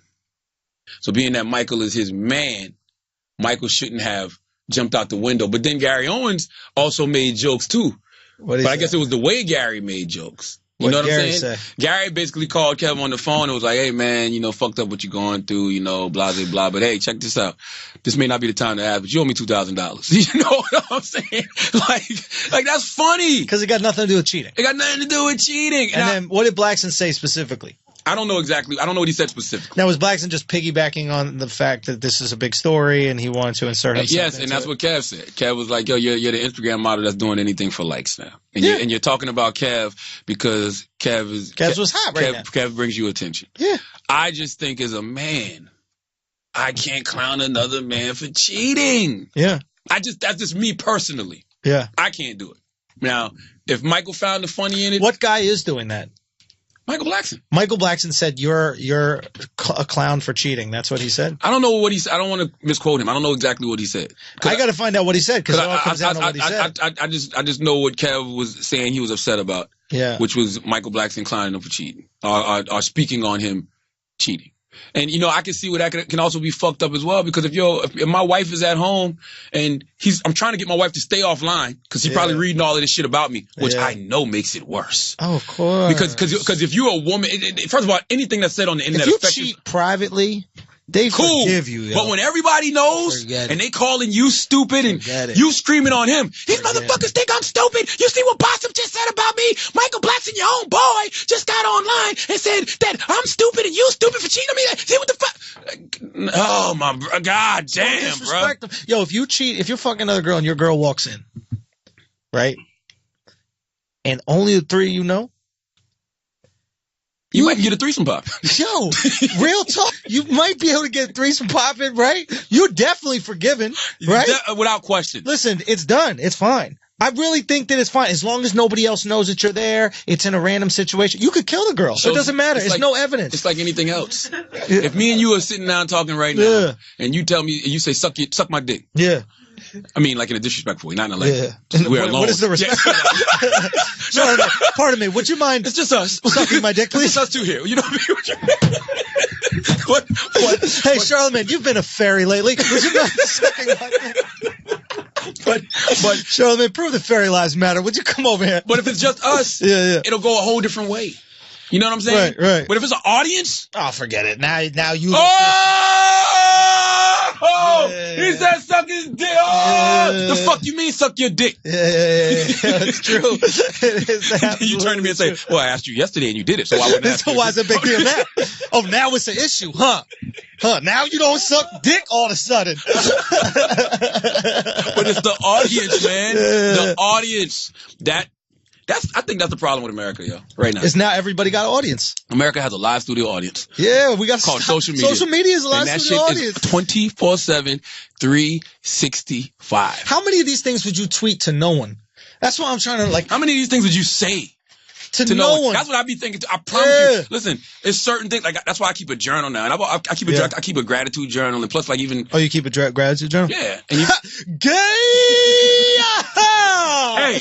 hey, fairy lives matter. All right. No, you're right. My bad. Son. My bad. So, and you know, I'm writing my new book, so it's just certain thoughts. Like, if you like, I've been tweeting over the holidays. But it's really bullshit. Like, I'm reading what I tweet. I'm like, I don't give a fuck. It's just throwaway thoughts. Like, this is bullshit. Like, I don't give a fuck. Like, I'm sitting around thinking, like, yo, who the fuck? Who really, who at what point in life got everything they wanted that made people believe in this shit called Santa? Yeah. And the only reason that made me tweet that because I'm reading about everybody. I hate you motherfuckers, too. Why? You people that. Over the holidays, when you worshiping this pagan holiday. I put up an old video from Uncommon Sense where I did a Christmas carol. It's me, DJ Samaro, Cardi B, Chico Bean. You and Chris wasn't there that day. But it's a Christmas carol about Rufus the Red-Nosed Pitbull and Future being Santa Claus. Like, it's just complete bullshit. And somebody left this long comment like, yo, you're changing, yo. You need to pray and stop giving your soul to the devil. I can't believe you buying into this pagan shit. I said, bro, I tweeted him back. I responded. I said, yo, you too woke, bro. You need to get some sleep. You tired. I just did a whole fictional shit about Future being Santa Claus and red-nosed pit bulls. It's satire. It's fun. Why do you give a fuck so much? Because he's broke and can't afford presents. That's all it is. All these bah humbug motherfuckers are broke. And I tell you this, it's the same broke motherfuckers that come around Valentine's Day like, oh, this is a Hallmark holiday. They've just invented this shit, so we do it or whatever. When you got a little money in your pocket, you want to buy some people some gifts. You want to take your girl out for dinner on Valentine's Day. It's the same. And by the way, y'all gonna stop making us feel bad about doing good in life. That's the other thing. What you mean? Man. Like if one of us get on this podcast or I get on the Breakfast Club and I say anything that's going on in my life, and I'm not that type of person anyway. You know what I'm saying? Yo. But if I talk about it, I got another book coming out. The Breakfast Club is in 80 markets in 150 countries. 2017 was our most listened to year. You need to be humble, yo. Why are you mad at me for telling this facts about my life? I'm not gonna lie, I do feel uncomfortable sharing facts. I do, bro. We got to get over that. Andrew, I'm gonna tell you why we got to get over that. Because it's our fucking life. Yo, you want to know some real shit? Because you know what it is? They tell you to be real, right? They're like, yo, be real, keep it real. That's the reality of the situation. No, I know, but like being real can make people feel uncomfortable. It is something I've dealt with. Whose fault is that? That's your insecurities. I know, bro, but it's one of those things where like I understand country clubs. Like country clubs just have a door to keep out all the people who go be humble. You know what I'm saying? That's all that door is for, dog. It's cause yo, imagine. You are so right. You want to talk about rich people problems. I'm not saying we rich, but like, no, you got different money than I got, but like, I'm doing all right. But you want to complain about some shit, or you even want to say like, yo, this new tax bill gonna be all right. But you can't say that. Just everybody says. You can't say that. Charles Barkley? What y'all say? Charles said, let's keep it real. I've been researching this tax bill, dog. Let me tell you something, man. I gotta find this shit, Let me tell you something. I want to play this shit. All my broke friends got a problem with this tax bill. All I'm saying, bro, is I looked up there. They said the corporate tax rate is going from 35% to 21%. That's 14% savings on your corporate money. I got a corporation. We're going to be doing that on Inside the NBA. This will be my second one this week, my second big gift. Okay. One more shout out. That Republican tax cut. Hey. It's going to trickle down. You know, I'm going to triple. All right, cut that shit off. No, it gets better. Hold on. You were on a roll. Trickle my fat ass down to the jewelry store and get me a new Rolex. I'm not going to pass it to nobody. Watch it. Republicans, I know I can always count on y'all to take that much rich people to 1%. Sorry, poor people. I'm hoping for y'all, but y'all ain't got no chance. Now I'm gonna tell you something. Charles went too far. Now I would never go that shit was crazy. Yeah, he kept it real though. Like he kept it real, but sorry, poor people. I know, but what he said was pretty easy. He was basically like, look, this bill is just for the rich, which it's not. Everybody gonna save money in this. And this is something I want to point out with this tax bill, because I've been reading up about it. Obviously, the liberals are going to say, the CNN is going to say how it's going to cost everybody money. It does. The bad things increases the deficit $1.5 trillion, right? That's bad.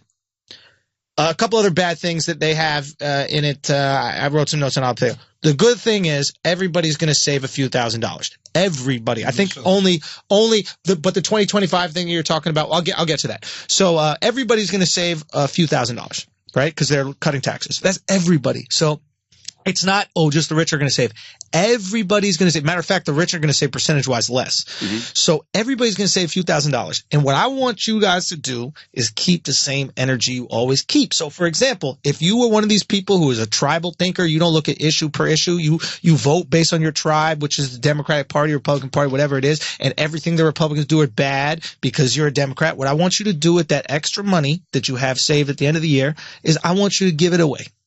I want you to give that money to a charity that you believe in. You should anyway. I want you to give that extra $2,000, $4,000 that you're getting. I want you to give it to the Democratic Party so they can lobby. So give it to some things but whatever you do not keep it and spend it on yourself because that would be inconsistent. Listen, Greg Popovich said the realest shit the other day. Greg Popovich said when it comes to giving to charity, he said, why do you do it? He said, because I'm rich and we don't need all this shit. Yeah. And honestly, I can't wait to be there. Hey, man. I still got a mortgage. I will say that is the most fulfilling thing, second to being a father and husband, is the philanthropy.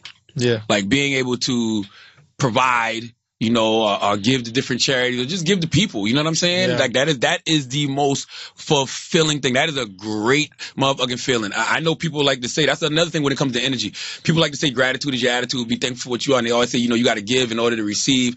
That shit is a great feeling to just be able to give. Like, I'm happy that I got that kind of disposable income. I can't wait. I'm upset that I got to tip my fucking building manager. Hey, man. I'm gonna tell you this. How much you tip a building manager, Chris? Christmas tip. I'm not tipping nobody no fucking. You got a house. I'm not tipping. 100? I'm not tipping. And then what about the other guys? You pay rent? You mean like the guy at the door? The doorman and shit. Yeah, like I don't pay. I have a mortgage, but then there's someone who manages the building. What is it called? The management company? No. The what is it called? Super. Yeah, you got a super and you got two other guys at work. You live in a home. Obviously, you don't have a super there. I don't give a fuck. I pay rent. I'm not tipping the fucking super to do your job. Yo, what the fuck is that? You crazy? Yo, I'm not tipping the super to do his fucking job. The super? Yo, son, you got to. It's more like you got to pay him to not fuck you over.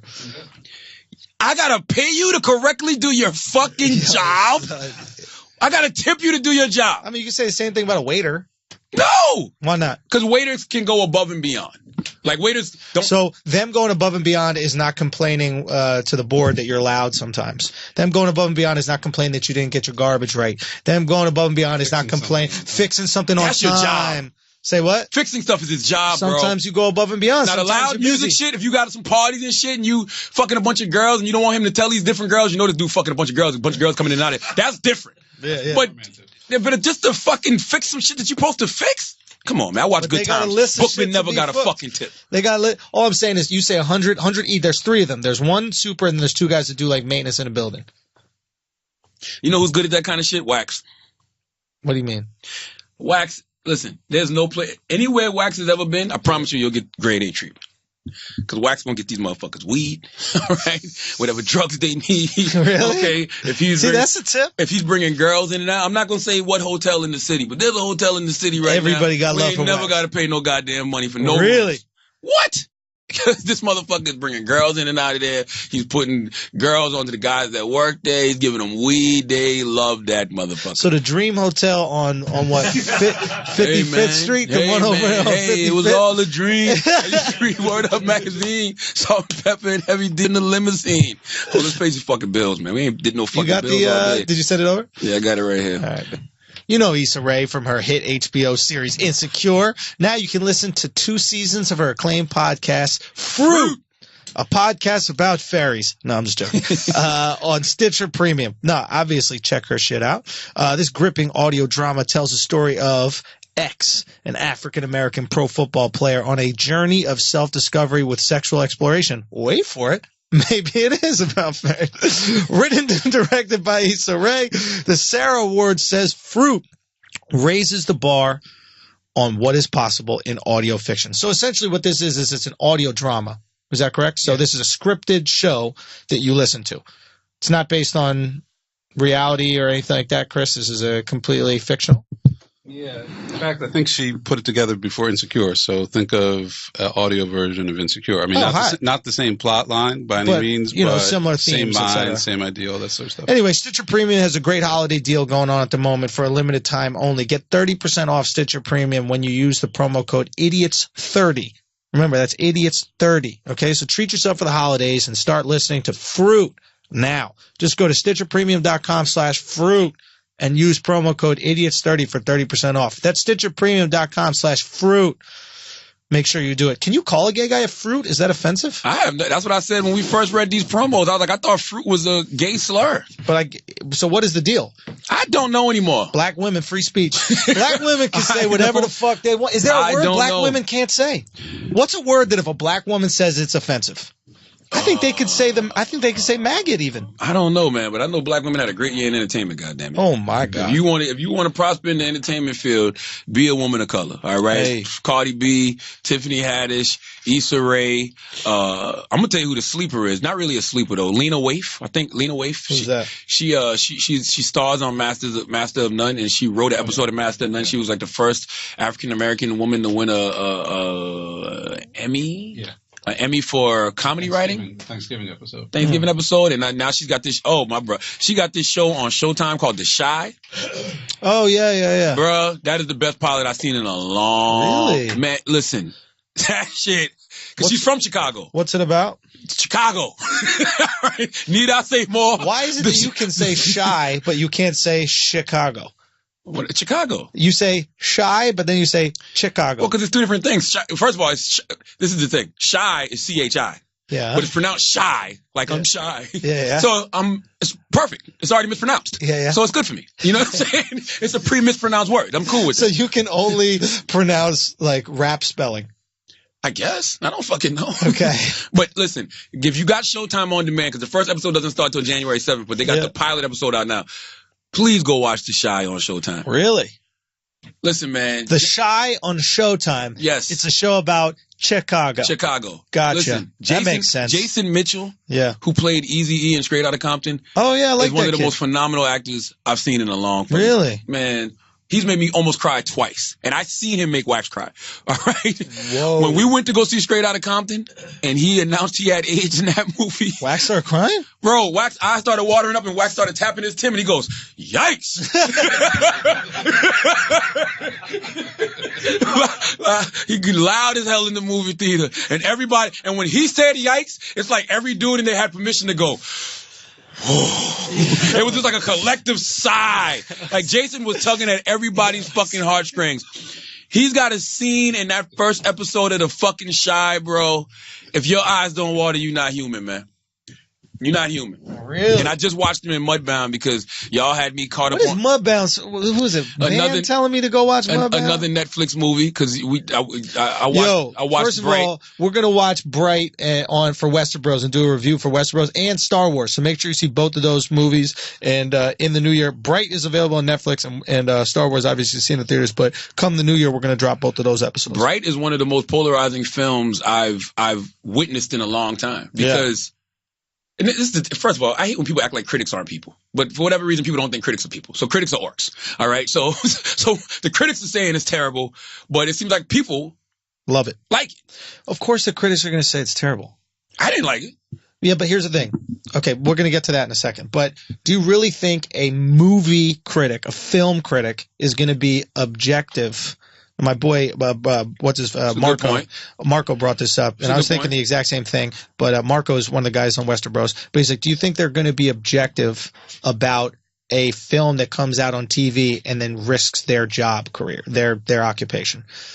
You think that would risk movie critics' occupation? I mean, movie critics review movies. They don't review TV films. They review films that are in the theaters. That's such an old school way of thinking. I'm just saying, it's old school for them, but I don't know if, and maybe, to be honest, I would not be surprised if they had a little, if they had like the movie theater companies come down on them and say, hey, if I were you, I wouldn't review this movie right. I wouldn't review this movie. If you want to get invited to the premieres in the future and you want us to, more importantly that, if you want us to keep advertising on your shows, who advertises on a movie critic show? These movie theaters? Who buys up tons of ads? Theaters. No, studios. Movie studios? I don't think studios would have a problem. Well, because the studios could also make stuff for Netflix, but the theaters is that the Regal, all these that I can see. Odeon. I would not be surprised at all if they hit up these critics and say, you know what you're going to do to this movie? You're going to say it bombs, because if this does well, it's going to be a big problem for us. You think those movie theaters have that kind of juice? Yes. Absolutely. Big time juice. I mean, that's where people go see movies. Because here's the reality of the matter. You go watch Bright on Netflix right now. It's a Will Smith movie with Joel Edgerton, and it's a great world. And basically, it's a world where, like, all these fantasy creatures exist. Orcs. There's a centaur. But it's really just fairies. Orcs. No, literally, no, for real. Real fairies. There's a fairy. But it's really End of Watch or Training Day. It's a buddy cop kind of drama, but it takes place in Los Angeles. But it takes place in a world where, like, orcs and elves and humans all exist. But it looks just like L.A. They talk just like L.A. It's very interesting. Very confusing if you don't know what the fuck's going on. But that being said, and we'll get to you watching it in a second, it's a really interesting movie, but it's right on Netflix. $90 million budget. You have a major star in Will Smith and a pretty big star in Joel Edgerton. And if Netflix is putting movies like this directly on Netflix, it's going to be hard to get me to go to the theater, dog. I'm not. It's going to be hard to get me to go. This was convenient. I'm going to tell you something off the air because I don't want to say it on air because it's a really great idea that this little kid has been harassing me about for 3 years. I don't want to say harassing. He's been very persistent about it for 3 years. I'm going to tell you about it off the air. Okay, but it's really an easy adjustment for movie studios and film companies. They just have to adjust with the times, baby. Mm-hmm. It's just like the game of radio. Like, you know what I'm saying? Like when you're doing radio and you see the iHeartRadio app coming and you see people going online, you don't fight against that. You merge with it, baby. That's all. You take your car, you go right into that motherfucking lane. Yeah. You just take the radio and start giving it to the online content. And people are just digesting content differently. Yeah. That's it. Like, it's not rocket science with this shit. But if you're a movie theater, what do? You're a movie theater company and you make your money from selling movie theater tickets. What do? Fold up? Blockbuster, was it Blockbuster? Blockbuster had a chance to fucking get in business with Netflix, baby. Yeah. They fought against it. So you're saying what they should do is, don't say it. Shut the fuck up. Why? You could be sitting on $1 million idea, okay? So don't say it? Don't say it, because I think we're on the same wavelength. Just everybody relax, goddammit. All right? I'm going to write it down now. Say something for a second so I can write it down. Just remind me to tell you after the motherfucking show. Okay. But all I'm simply saying, I didn't personally enjoy it, Bright. I watched it, and at the end of it, I said that should have been a TV show. It should have been a TV show. Better backstory. But here's the thing. TV shows are better than films because you have more time to flesh these things out. So it's hard to compare in that regard. Like every film that we love should have been a TV show. Rudy as a TV show? Not really. Stretch it out. Name a film that would have been better if it was 8 episodes and you really got to get into the nuance of these characters. Boom. Just give me a film. No. That's the key word you just said. It's all up. If you got multiple characters and you're trying to blend a whole bunch of different worlds, you can't do it in one film. Well, here's the thing. It don't work for Straight Outta Compton. It didn't work for fucking. It don't work for Bright. Like, in my opinion, and I think a lot of people would agree, is that they did an incredible job in a short amount of time of establishing this world and making you feel comfortable in this world and giving enough backstory where you understood what was happening, but not giving too much backstory where you're bored out of your mind. They should have told me in the beginning this is a galaxy far, far away. Nah, it's L.A., baby. I know what I'm saying, but they should have said this is an alternate reality. Like, because I was reading when you saw a guy kill a fairy with a broom, you didn't think it was an alternate reality? Bro, I'm be honest with you, I didn't know what the fuck was going on. You thought that's Calabasas. They're just killing fairies. I'm gonna tell you why. Brooms, because when I turned it on, they showing you all this stuff about orcs, right? Yeah. Historically, what I know about orcs, they're from another planet. So I'm thinking... Historically speaking. So from World of Warcraft to Lord of the Rings to whatever, I'm thinking aliens. So I'm like, okay, this is L.A. Aliens must have invaded sometime. So aliens and humans decided to live together. Alien nation concept, whatever.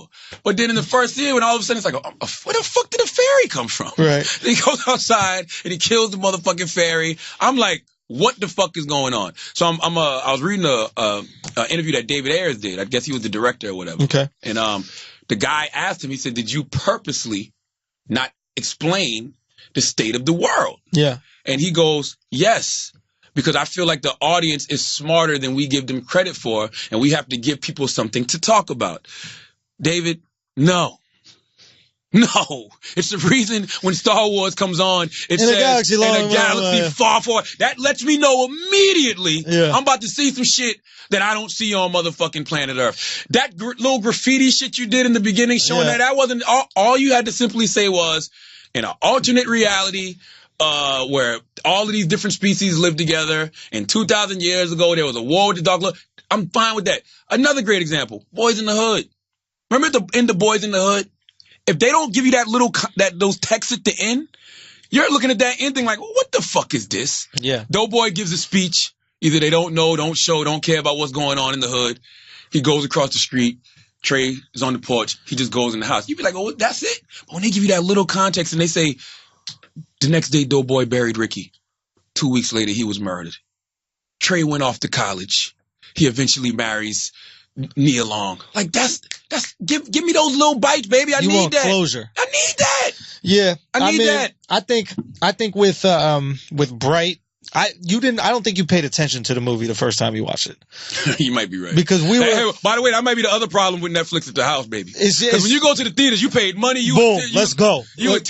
Phone on silent. Let's do it. And you at the house, you fixing tea. Tweeting. You walking around. I wasn't tweeting, but I was just like. All I'm saying is like when you watched the movie the first time and then we were talking about you and Van were talking about it, I was explaining a lot of shit that happened in the movie that you had no fucking clue what happened. Because, that was the other thing too. I can say it, fuck, it's on Netflix. It's not like you can go watch it. But at the end of the movie, remember I was like, I bet you Will Smith is a Bright. And you was like, duh. It's clear because he held the one. Yeah, you were saying mad obvious shit. Like the most obvious. Like you were saying, this is what it was like. He was like, yo, I bet you Darth Vader's Luke's father, yo. But listen. And we were like, yeah, no fucking shit. He said I'm your father. But no, the interviewer who interviewed David Ayers asked him, he goes, did you leave it open-ended on purpose? Like Will Smith could be a Bright? Yeah. And David was like, yeah, it can go in any direction. Because Will Smith being a Bright has nothing to do with it. Like they give that up very early in the movie. The movie but he might not be a Bright.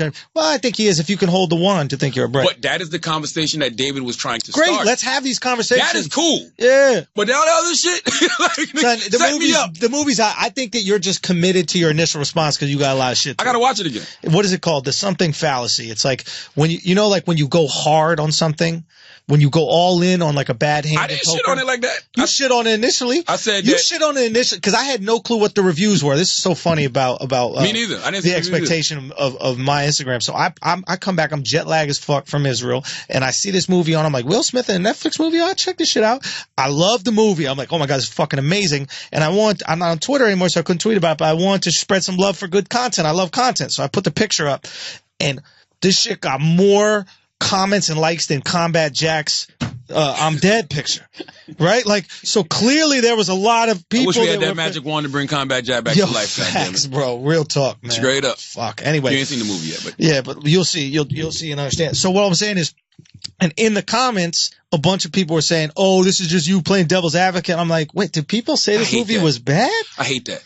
I hate that because it dismisses my logic. I hate that because art is subjective. If you like it, so the fuck what? Exactly, yeah. No, but I don't like that devil's advocate shit because it dismisses like my reasoning and logic. You know what I mean? It's like calling someone crazy. Remember Dave Chappelle went to Africa and the motherfuckers called him crazy? Yeah. Right? It's their way of just not thinking. It's their way of dismissing the fact that he might have had a reason to go to Africa. You know that's when people they determine whether or not they think you're real or not based off what they believe. Of course. So if they don't like something and you agree with them and you say, oh, that shit is trash, whatever. Yo, that's why I fuck with you. You the realest. But as soon as you like something that they don't like, they're like, see, yo, you selling out. Yo, you turning industry now. Yo, like, no, motherfucker. Art is subjective. Yeah. If you like Bright, cool. I didn't like it. That don't mean either one of us wrong. Sure. That just mean we got different tastes. Somebody I was on your page and somebody left a comment. See, this is why you ain't no tastemaker. Suck my dick. That's what I want you to do. Hey, I want to make you. That shit was gonna affect you. Listen, I want to make you taste my dick. Son, that was a great comment, son. Because I'm rolling through the comments and I see that one and my eyes lit up like, ooh, Charlotte gonna respond to this. You goddamn right. First of all, what kind of nigga are you to talk about a tastemaker? The N-word is first N-word of 2018, baby. This shit is fresh out the box. Listen, because what kind of tastemaker? Who says that? Why don't you taste this? You're not dick? a tastemaker. I'm gonna make you taste this dick. I knew that TikTok. Dick segment. I knew that shit was gonna bother you, son. That shit was like a dart. I read it and I felt that one in my. It was that one word. I know. 2 syllables. I know. You're not a tastemaker. Yeah, what the fuck you mean, nigga? What does that even mean? You know how many artists I spoke about? You know, Cardi B, I had her on the podcast. I just don't like that word. What the fuck? First of all, tastemakers are usually some bougie, snobby, elitist motherfuckers, bro. That's not true. That's not true. You are a tastemaker, and you identify as one, and that's why it affected you. I identify as one as well. I think that I have good taste when it comes to content. I think so too. You know what's so crazy? Like even shit I don't like. Even with Everyday Struggle from the jump, right? From the jump, I gave it. I was like, yo, I'm thoroughly entertained by the show. I thought it was good. Yeah. Good content. I don't care for it, but I was like, I see why this is good content. Yeah. So I'm objective when it comes to content. Tastemaker. Salute to my homegirl Tiff. Charlamagne, not all of us can be tastemakers, bro. It's all good, man. Hey, make you taste this dick. Listen, salute to Tiffany. Salute to my homegirl Tiffany Williams. She came to my house for Christmas dinner, Tiff, right? Man. And Tiff was like, I said something like, yo, you need to watch The Chi. She was like, yeah, I saw your post about it. She said to me, you know, you like everything nowadays. You be posting stuff. And I'm like, yeah, you do love everything, yo. What? So it's okay if I just, anything I do, y'all want me just to talk about what I don't like all the time? No, but you know, if you want to be a tastemaker like me, basically what you have to do is you have to have a little bit more refined taste, a little bit more specific palate when it comes to content. I give out great content. You do. Like, I read some good stuff. Oh, on vacation. Yo, thank you, Chris, for giving me You God's book. Bruh, let me tell you something, man. Yeah. It's something, and this is what I hate about people. I posted the book and it's like, You God? Who want to read a book from You God? Yeah. They say that because in their mind, he was like one of the lower members of the Wu-Tang Clan. What the fuck that got to do with his book?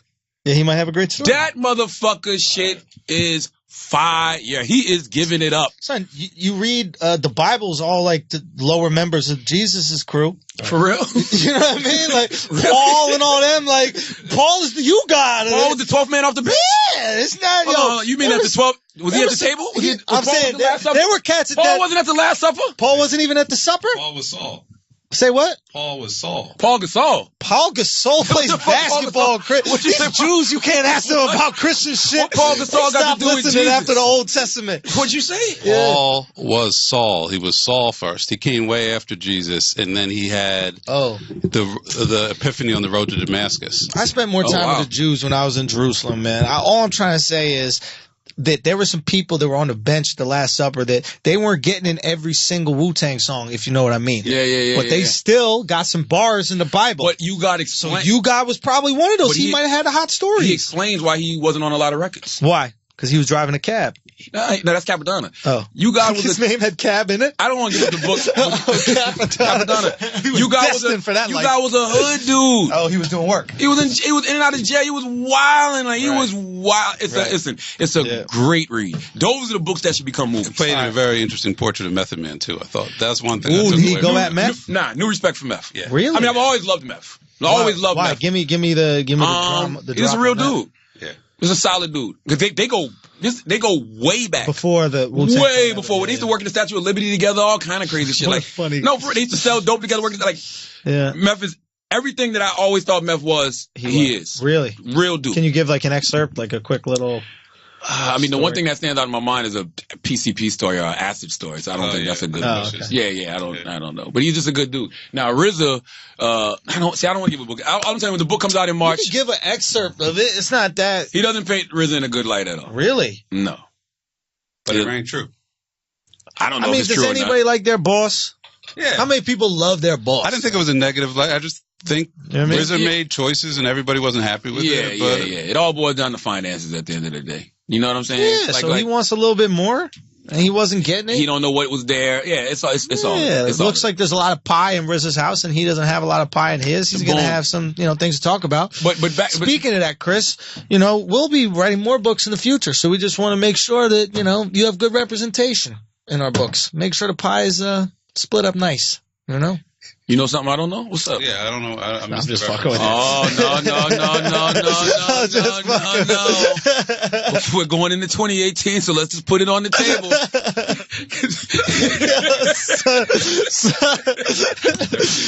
Rest in peace, Combat Goddamn Jack, Real man. talk, man. I cannot get out of my head sitting down with Combat and Combat looking me in the eyes and saying, you know what, I can get done in 5 years. I don't think Combat lived 5 weeks after telling me that. It's crazy. I matter of fact, I know he didn't live 5 weeks after telling me that. It was a week or two, no? Nah, because he went, I went to see him like November 10th, I think. Yeah, cancer is a motherfucker, man. Yeah. That's kind of the takeaway, is that it moves fast. And I think from the time he got diagnosed was October 15th, and he passed on December 20th. Yeah. So what's that? Just a shade over 2 months? I wonder would he have died I wonder how much longer he would have lived if he never got diagnosed. He didn't know that he had cancer? Yeah. Yeah, it's interesting. I wonder how much the mental aspect of it comes into play. Nah, he was in tremendous pain when he got diagnosed. Gotcha. That might have been it. Like, I think they prolonged his life, actually. And you know what I found interesting too, him and Ed Woods, God bless the dead, used to have a law firm together. And Ed died the weekend before Combat. Crazy. And I saw Combat post about Ed, and I was thinking about what Chris said on the last podcast when Combat posted that, and I was like, well, damn, I wonder how much more time Combat got left. Like, that's what I was thinking when I saw him post rest in peace to Ed. And then a few days later, people are posting rest in peace to both of them. That shit was trippy, bro. Did you get to tell him what you felt about him before he left? Absolutely. Does it felt good? It did, you know what I'm saying? But that's why you always talk about that. You talk about giving people the... You celebrate people while they're here. Like, you know what I'm saying? Like, that's why I was even looking for old photos of me wearing the Combat Jack hat. And I did an interview with, who was that? What publication was that, Chris? Somebody called me about Combat. XXL or Billboard? I don't remember. The dude was in Hawaii. I don't remember. But I was just saying that, when you see me with other media personalities paraphernalia on, it's because that they have inspired me in some way, shape, or form. I'll rock an Angie Martinez hat. I'll rock a Combat Jack Show hat. I'll rock a Drink Champs t-shirt. You know what I'm saying? I'll rock some Jesus and Mero shit because they have inspired me in some way, shape, or form. And Combat, he was one of those people who always did. Like, he did. Like, I used to enjoy his show. It was a dull period for a moment where I felt like after Pete left, his show wasn't hitting, but it's been plenty of times this year I've hit him and been like, yo, that was a great interview, y'all. Y'all getting the swag back. So, I'm just the type of person I want to give the people they, flowers while they hit a smell. I want to say something too. I never acknowledge this person. I don't even know if I should. You think I should, Chris? Who? I don't like what the dude did. Who? Rosenberg. What'd he do? He sent some texts trying to reel it back in. He apologized? Yeah. Okay. What happened? The morning that Combat Jack passed, first person hit me was Angela Yee. Early in the morning. She was like, yo, Reggie passed. Keeping it low. The family don't know. Right. All right, cool. I hit Chris. I said, damn, it's true? He was like, yeah. Chris said the same thing. Keeping it low. Family don't know. All right, bet. About 30 minutes later, I see Rosenberg tweeting out, rest in peace, Combat Jack. I know we had our issues, yada, yada, yada, blah, blah, blah. And I'm like, common sense would tell you, if you get on social media and you don't see anybody else talking about it, his actual family and friends, why would you say that? Like, I just felt like that was in such poor taste. And then I saw him, I guess the New York Times reached out to him because he was the first person that said something about it. Tweeted about it. So, and now you making comments about it. Combat Jack didn't even like you. You told that man, Combat Jack, you would slap him in front of his son. That's what you said, Rosenberg. So I need you to keep that same energy when he's gone. Recuse yourself. That's it. Don't say nothing. Hey, thanks for reaching out. Yeah. Me and Reggie had issues. I'm probably not the best person to talk to. Here's some other people you could reach out to. And guess what, bro? When you tweeted that, I don't know. And I can't even be too mad at you because I don't even know if you know. But when you tweeted that, his daughter didn't even know he had passed yet. Did his mom know yet? His mom didn't even know. Think about that, bro. I just want people, and I'm only using this, and I never say this guy's name, but I'm only saying this because it's a lesson for later on, right? If you was to pass away, Andrew, God forbid, I wouldn't say nothing about it until it was out. Because I don't know who in your family knows. It's a reason family and friends weren't saying anything about it yet. Rosenberg. So you think he said it for personal gain? I know he said it. You thirsty. Yeah. You want to be the first person to break a fucking story. Oh, so you think he said it to break a story? That's all it was. So you think he was informed that he shouldn't say anything? I don't know about I don't that. know about that. I just don't. Why would I just that? know if he had reached out to the family to ask, is it okay to tweet about it, he would have gotten the same response I got, which was, not everybody knows yet. Wouldn't you call somebody? Yeah. I mean, look, I think I saw a picture of it. I think you posted a picture of it, Alex, and I took Alex's picture and I reposted it. And I didn't reach out to you. I didn't reach out to you guys. Maybe I should have in retrospect and just made sure it was cool to post. But I think at that time, By the time you posted, it was already out. I think several pictures. Once I think Rosenberg it was, posted it, then Hot 97 picked it up, and then it was a story. Yeah, it was a story. So I'm just saying all that to Yeah. say I thought that shit was fucked up, and I thought it was in very poor taste. And, you know, if Peter Rosenberg, if you did reach out and apologize, cool. But come on, bro, slow your fucking roll. Like, that's just whack. To me, that was just whack and lame and in very poor taste. And, you know, you can speak out about me and say all kind of negative shit you want about me all the time. I don't think I've ever done no dumb shit like that. Right? Yeah, And he didn't even, Combat didn't even fuck with you. You told that, and I know you said y'all made peace a couple years ago. You think that man ever really made peace with you when you said you would slap him in front of his fucking son? Yeah. Think about that. Think about that. I wouldn't even think to jump out the window and say rest in peace. So no, I would just, like Chris said, recuse myself. But just to initially do it before you see anybody else do it, that's just some thirsty shit. You just trying to break a story, man. And you need to be ashamed of your fucking self. Yeah. All right? Go to your altar or whatever and pray and repent or whatever it is that you do. You know what I'm saying? And because you need to really, you know, pray for forgiveness on that one. Because that was some fucked up shit. His mom and his daughter didn't even know. And they had to hear from you. A motherfucker that he don't even really fuck with. Think about that. Yeah. Think about that.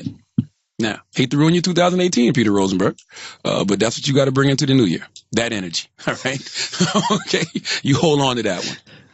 Anything else we need to discuss? Let's end on something positive. I want to go into 2018 on something good, something happy. I'm leaving the country tomorrow, goddammit. You are? You excited? You motherfucking right.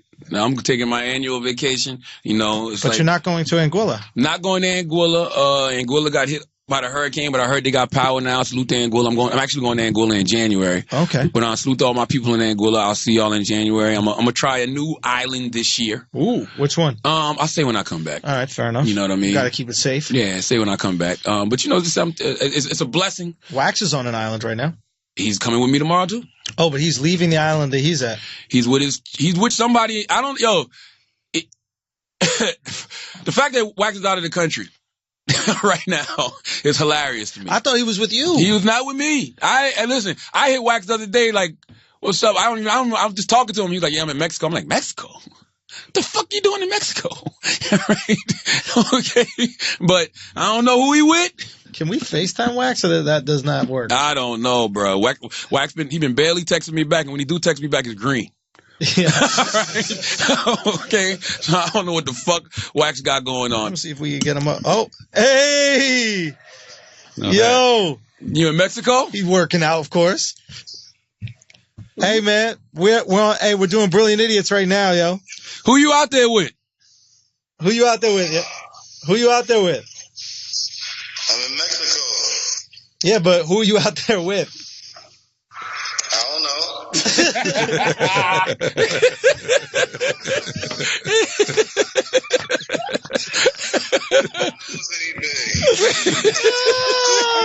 How's the weed? How's the weed? I bring my own. I don't play around with nobody. I don't know nobody out here. You smuggled your own marijuana into Mexico. You might be the first person to smuggle weed into Mexico. Listen, they said that. They said, you know this is illegal here? I said, I don't know what the fuck you talking about. Hey, yo, when you coming back? Because, you know, Donald Trump building the wall this afternoon. So you... I'm about to fly out in a couple hours. My flight leaving at like 3. Oh, okay. 3 hours away. He's building the wall this afternoon, so you need to get back before they keep you there. You see where I'm at. I'm in here getting it in the gym. I do. I see it, man. All right, man. Be good. But nah, that's that. We taking the annual vacation tomorrow. It's like 15 of us going. Oh, it's getting big. Last year it was like 8. So who is it? Who's the crew? Van and his girl. Van's getting on a fucking plane, taking his anxiety medicine. Van is like afraid of. Paige, of course, Yeah. Dolly, like my mom, my nieces. It's a bunch of us. Listen, it's a beautiful thing to be able to do that, and nobody's gonna make me feel bad about it. Right? Okay. Do you feel bad about it? I like spending on experiences. I'm not the jewelry type. I'm not the motherfucking big car type. I like experiences. Yeah. You know what I'm saying? Yeah. If I could go spend on a nice vacation and go experience some new shit and let my kids experience some new shit, that's where my money is gonna go. That's beautiful. Okay, and you're not gonna make me feel bad about it. I'm all not right. gonna make you So if feel I bad. post a That's goddamn money. picture, if I post me a goddamn picture living the motherfucking life, smoking a cigar, don't you tell me be humble, because I'm just living my life. Those are the facts of my life. Goddamn it. All right. You take the good, you take the bad, you take them all, and there you have the facts of life. All right. That's what the fuck it is. Perfect. Anything else? I think we're good, man. Keep on listening to Flagrant 2. Listen to on iTunes. Make sure you check that out. Andrew told me you ain't selling no ads for Flagrant 2, Chris. Why you look surprised? Wow. Why you look surprised? Chris ain't listen, the moral of the story going into 2018 is Chris ain't making no money, all right? So don't even try to shake him down, because there's no goddamn money to be had, all right? Don't worry, we're gonna make some things happen. All right, we're gonna make we got one money. ad this episode. We're gonna make some things. We just doing it for the love at this point. Hey man, just know we fuck with the people. All right, This is for the people. we fuck with the people. We fuck with y'all. All right, we out here going broke. Listen, man. By we, I mean me. 2018. We just gonna keep the content coming. We got some very special stuff with Brilliant Idiots. I think we definitely need to launch what we've been working on for a while in January. Salute to our guy Pat Shan. We do, man. Now we're gonna do it. We're gonna do We it. do. Everybody's passing us by. We're gonna do it. No, they're not passing us We by. started this shit, and then we just watching everybody pass. No, they're not passing us by. The podcast game, everybody. I think A everybody. lot of podcasts that started after us are doing things we're not doing. One. Few. Who else? I mean, obviously the Two Dope Queens got That's what I the said. That's special. one. They got the But HBO joint. I feel like there's other shows that have been turned into. Who? Oh, Nori got his little TV show going. Well, I mean, P on all that stuff. So that's the same. I can't. Salute to my guy Nori, okay? And by the way, man making enough money. He's just turning down Brilliant Idiot deals. Like, I don't gotta eat. No, we're good. We're fine. hey, salute to my guy Nori. The On the Run Eating Show is definitely coming in February. There we go. It's definitely coming. So where? I can't say yet, but Different network though, or the same one? No. It's not Revolt. It's not Revolt. No. Initially, you were saying that it was for. Oh, that's another. That's a pot. Nori got two shows. Nori got the On the Run Eating Show. We got 8 episodes of that done. Yeah. That comes out in February. I'm EP on that, and then you have another show coming out on another network that he shot the pilot for. And I'm EP on that as well. Salute to my guy Nori. Listen, man, when it comes to this media shit, and that's why I keep telling y'all we doing black media. It's a reason when I saw Joe in the situation he was in with Complex, I reached out and said, yo, let's, go do X, Y, and Z. Like, why not look out for each other? No, I'm gonna tell you why Nori's a fucking real motherfucker. Nori hit me and Nori goes, yo, we standing by Joe, right? And I go, yeah. And he goes, all right. And he turned down some shit that they were trying to get him to do because it was kind of like, Ooh, yeah, similar. You know what I mean? It was something that it's something that Joe wasn't doing. So, but they was like, no, we standing by Joe. Cool. You know what I'm saying? Like that's the way it's supposed to be. I'm going to look out for everybody in that space. If you're in that media space and you're creating content and you of the culture, I'm going to always look out for you in some way, shape, or form. Other guys in the game, and I can't say who, but I guess have stood by Joe. They turned down the opportunity because they reached out to a few other people. Word. Yeah. That's dope. It is cool. Because what Joe's standing for, what Joe stood for in that situation with Complex is huge. Because there's no corporation that's bigger than the culture unless you give them that power. Look, I don't know the numbers at Complex.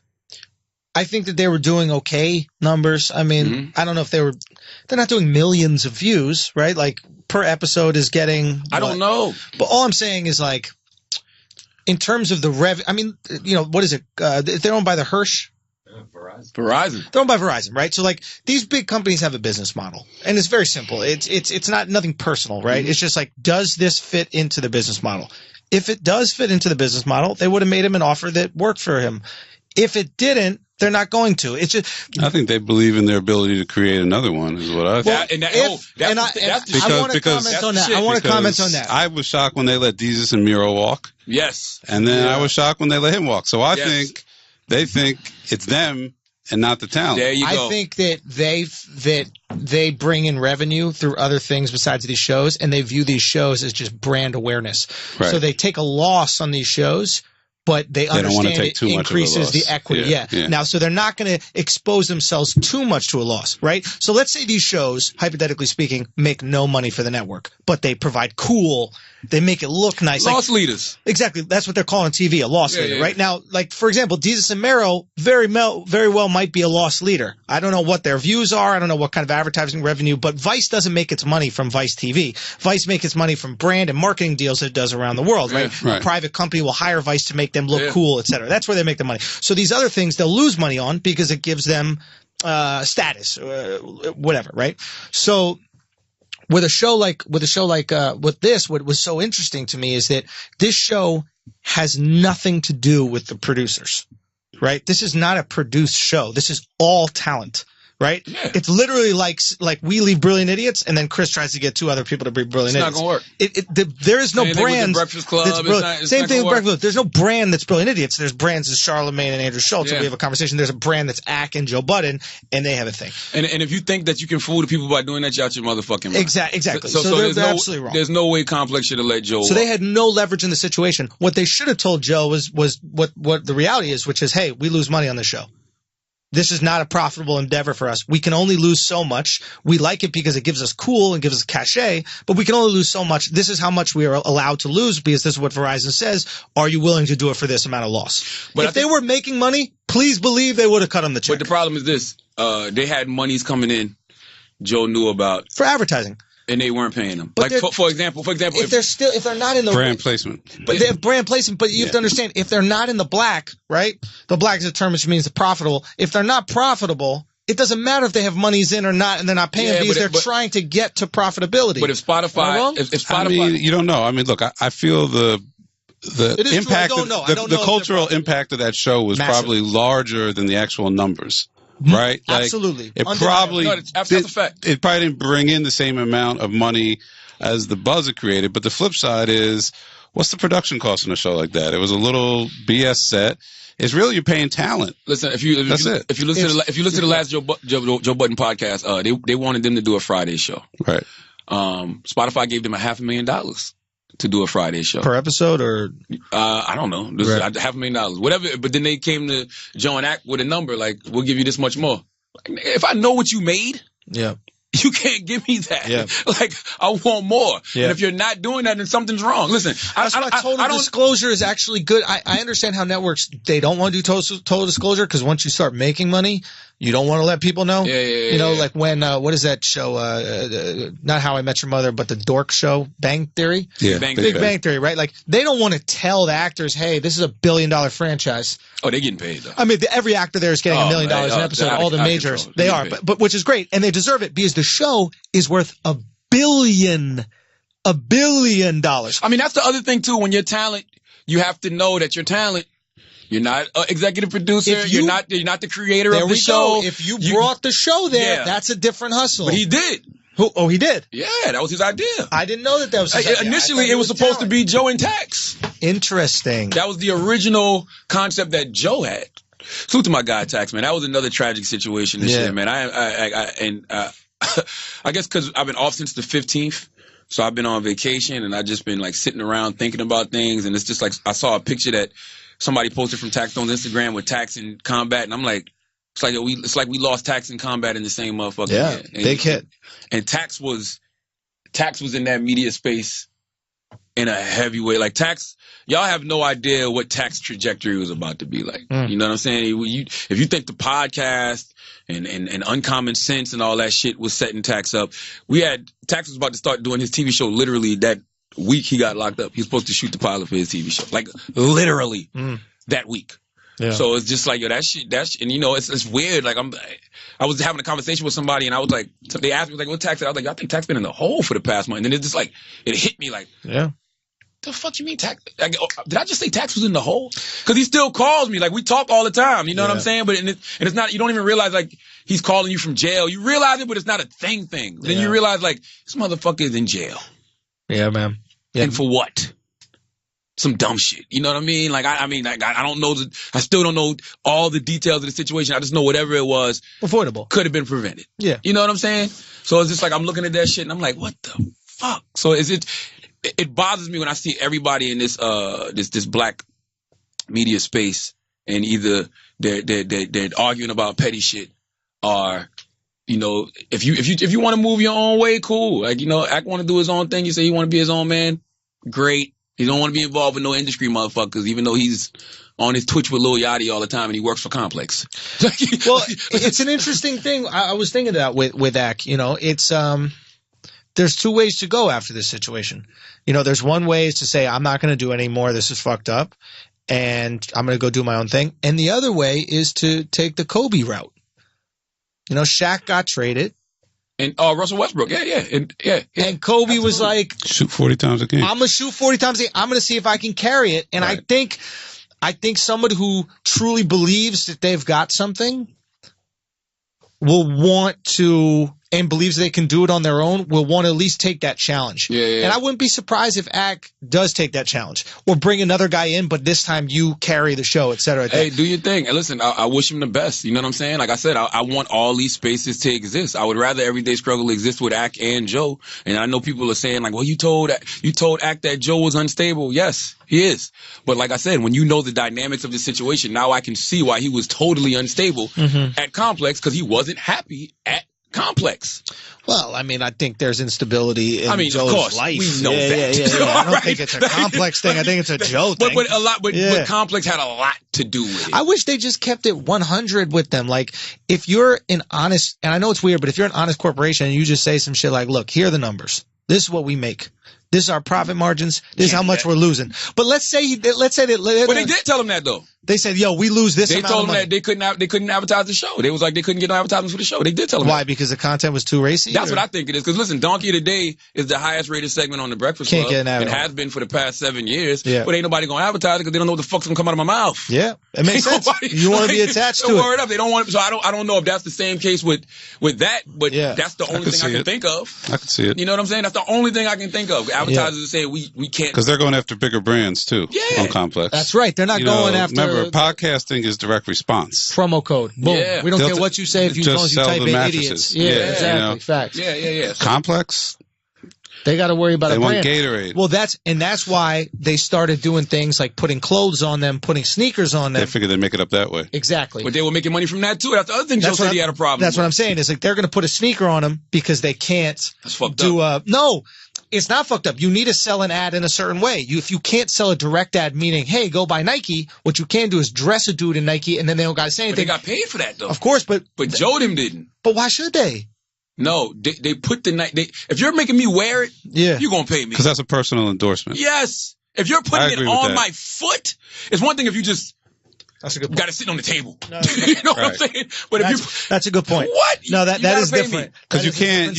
You can put a number on listens or views, but whatever. What you can't put a number on is what's the impact of a star like Joe Budden wearing a particular sneaker. Right? Question. How do you How do you put a number on that? What do you do for the radio when you have to give a personal endorsement for one of the ads that you read? I don't give personal endorsements for shit I don't use. On the radio, they don't say, hey, we need you to say wear a drink Pepsi. They ask me if I want to do it, and I'd be like, I don't drink Pepsi. Interesting. Because I really don't drink soda.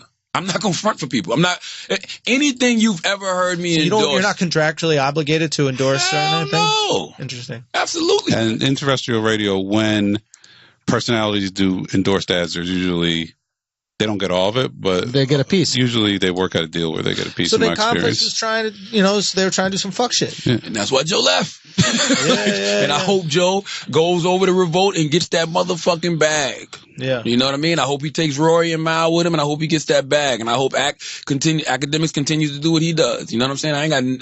Listen, fuck you chat niggas.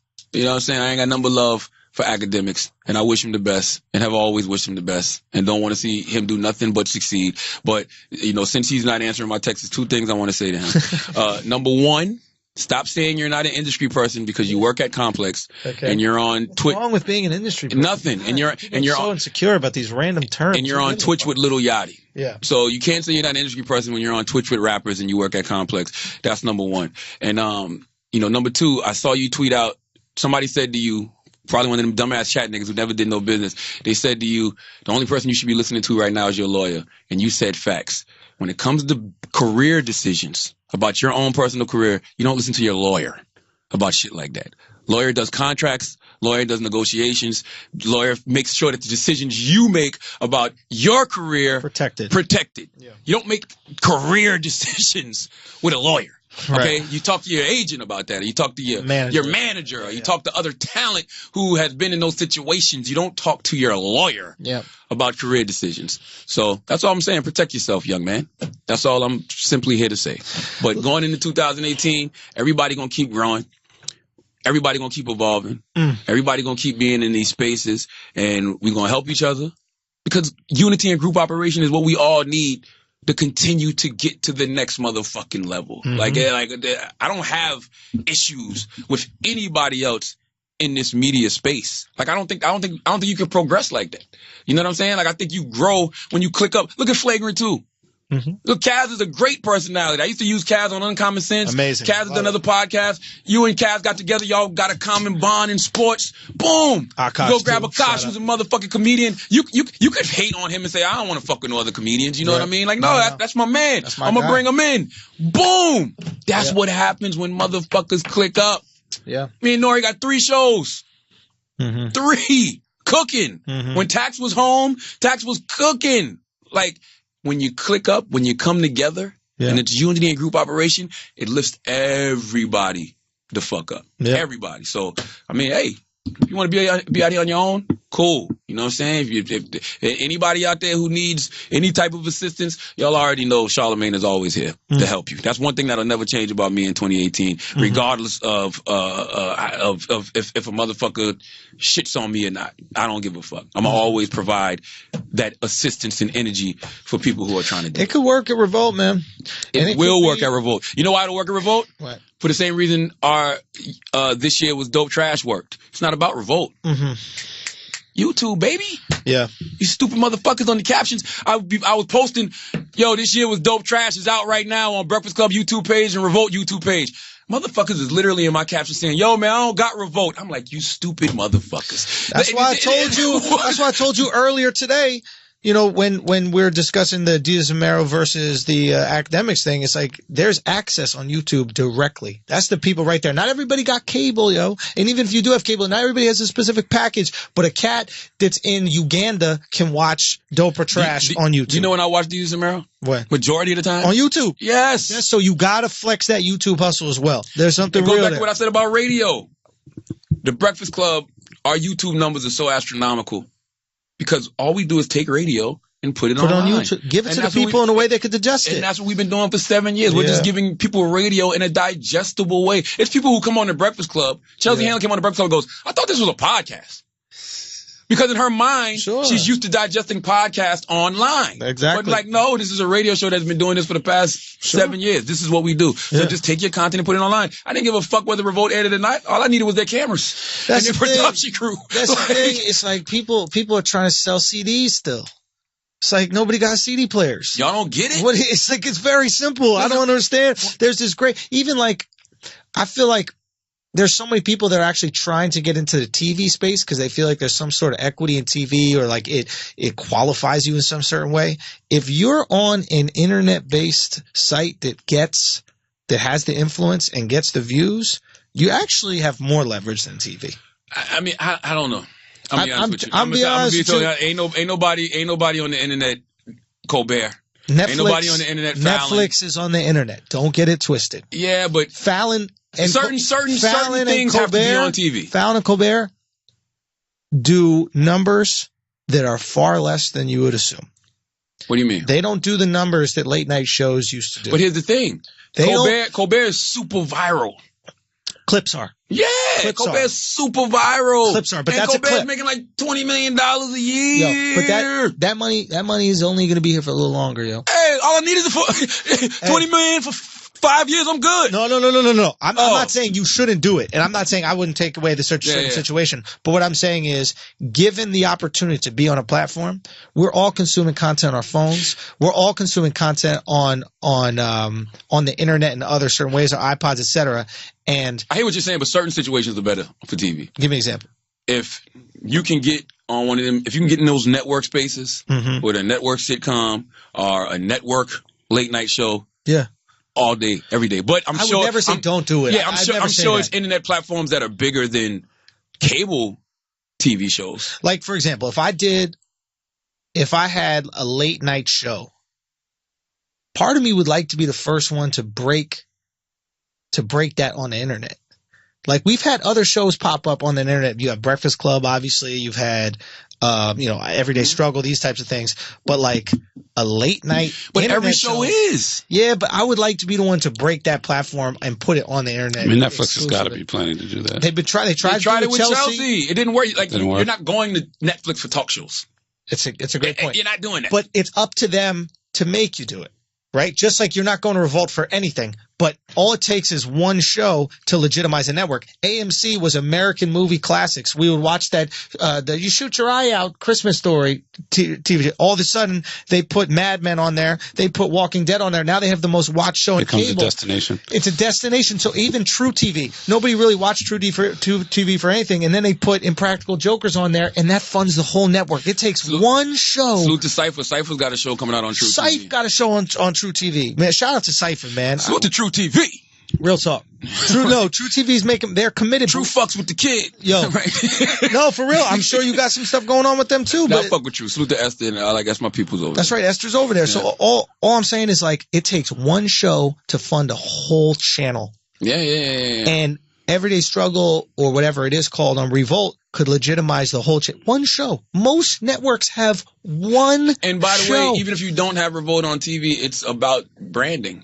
So as long as you're watching that shit on YouTube, I don't like a million. And you see that Revolt brand, that's it. You might go to Revolt and be like, what's on Revolt? That's it. A million people. And like, I remember yesterday when we put the shit out on Revolt, it put it up on Revolt, and we supposed to have like 3 days exclusivity with Revolt. I forgot to tell. I literally just put that shit right up on I did YouTube. forget to tell the breakfast. I'm not gonna lie. It was up on YouTube. And so my man hit me, and Joel was like, yo, I thought you were supposed to get 3 day exclusivity. I'm like, oh shit, I forgot. But I was like, but you know how primitive that is? That's stupid. Yeah. Like, let it all go. Get all the promo for the brand of Revolt. Like, right.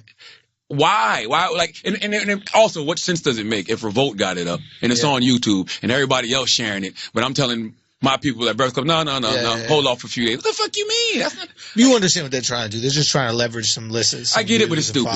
It ain't the smartest thing, but whatever. It ain't the smartest thing. Let it fly, baby. Realistically, you're not going to make, what are you going to make on your 300,000 views? A fucking $1,000? So you want to make 2,000? I read it was 2,000. How much? I read I saw these numbers yesterday. It's like every 2,000 views, it's $1 or every. It's bad. Trust me, I know. Trust me, I know.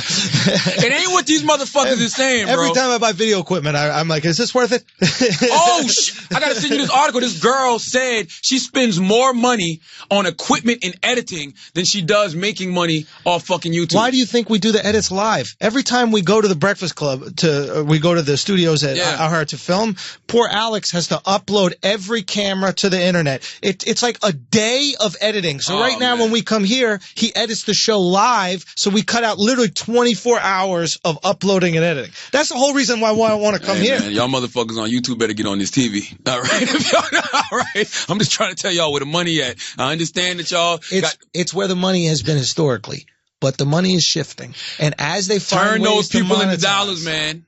And listen, the guys who are making all the money in entertainment right now, like actors, fucking Iron Man is making money and what is it, Thor is making money. But like the mid-level actors aren't making close to as much as these King Batch and all these like Instagram and like Vine stars. King Batch gone. King Batch doing movies and shit now. Still out here King Batch got 2 movies on Netflix right now. He's still out there doing Instagram.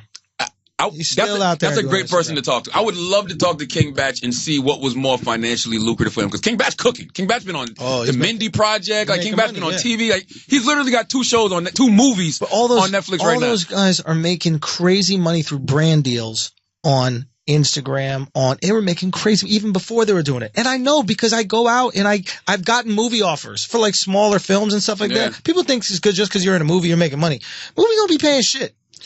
Movies literally do not be paying shit unless you're a fucking superstar. Yeah, unless you're a star. Yeah. I gotta cancel comedy shows on the road and lose money to do films. But it's branding, though. It's branding. It's a loss leader.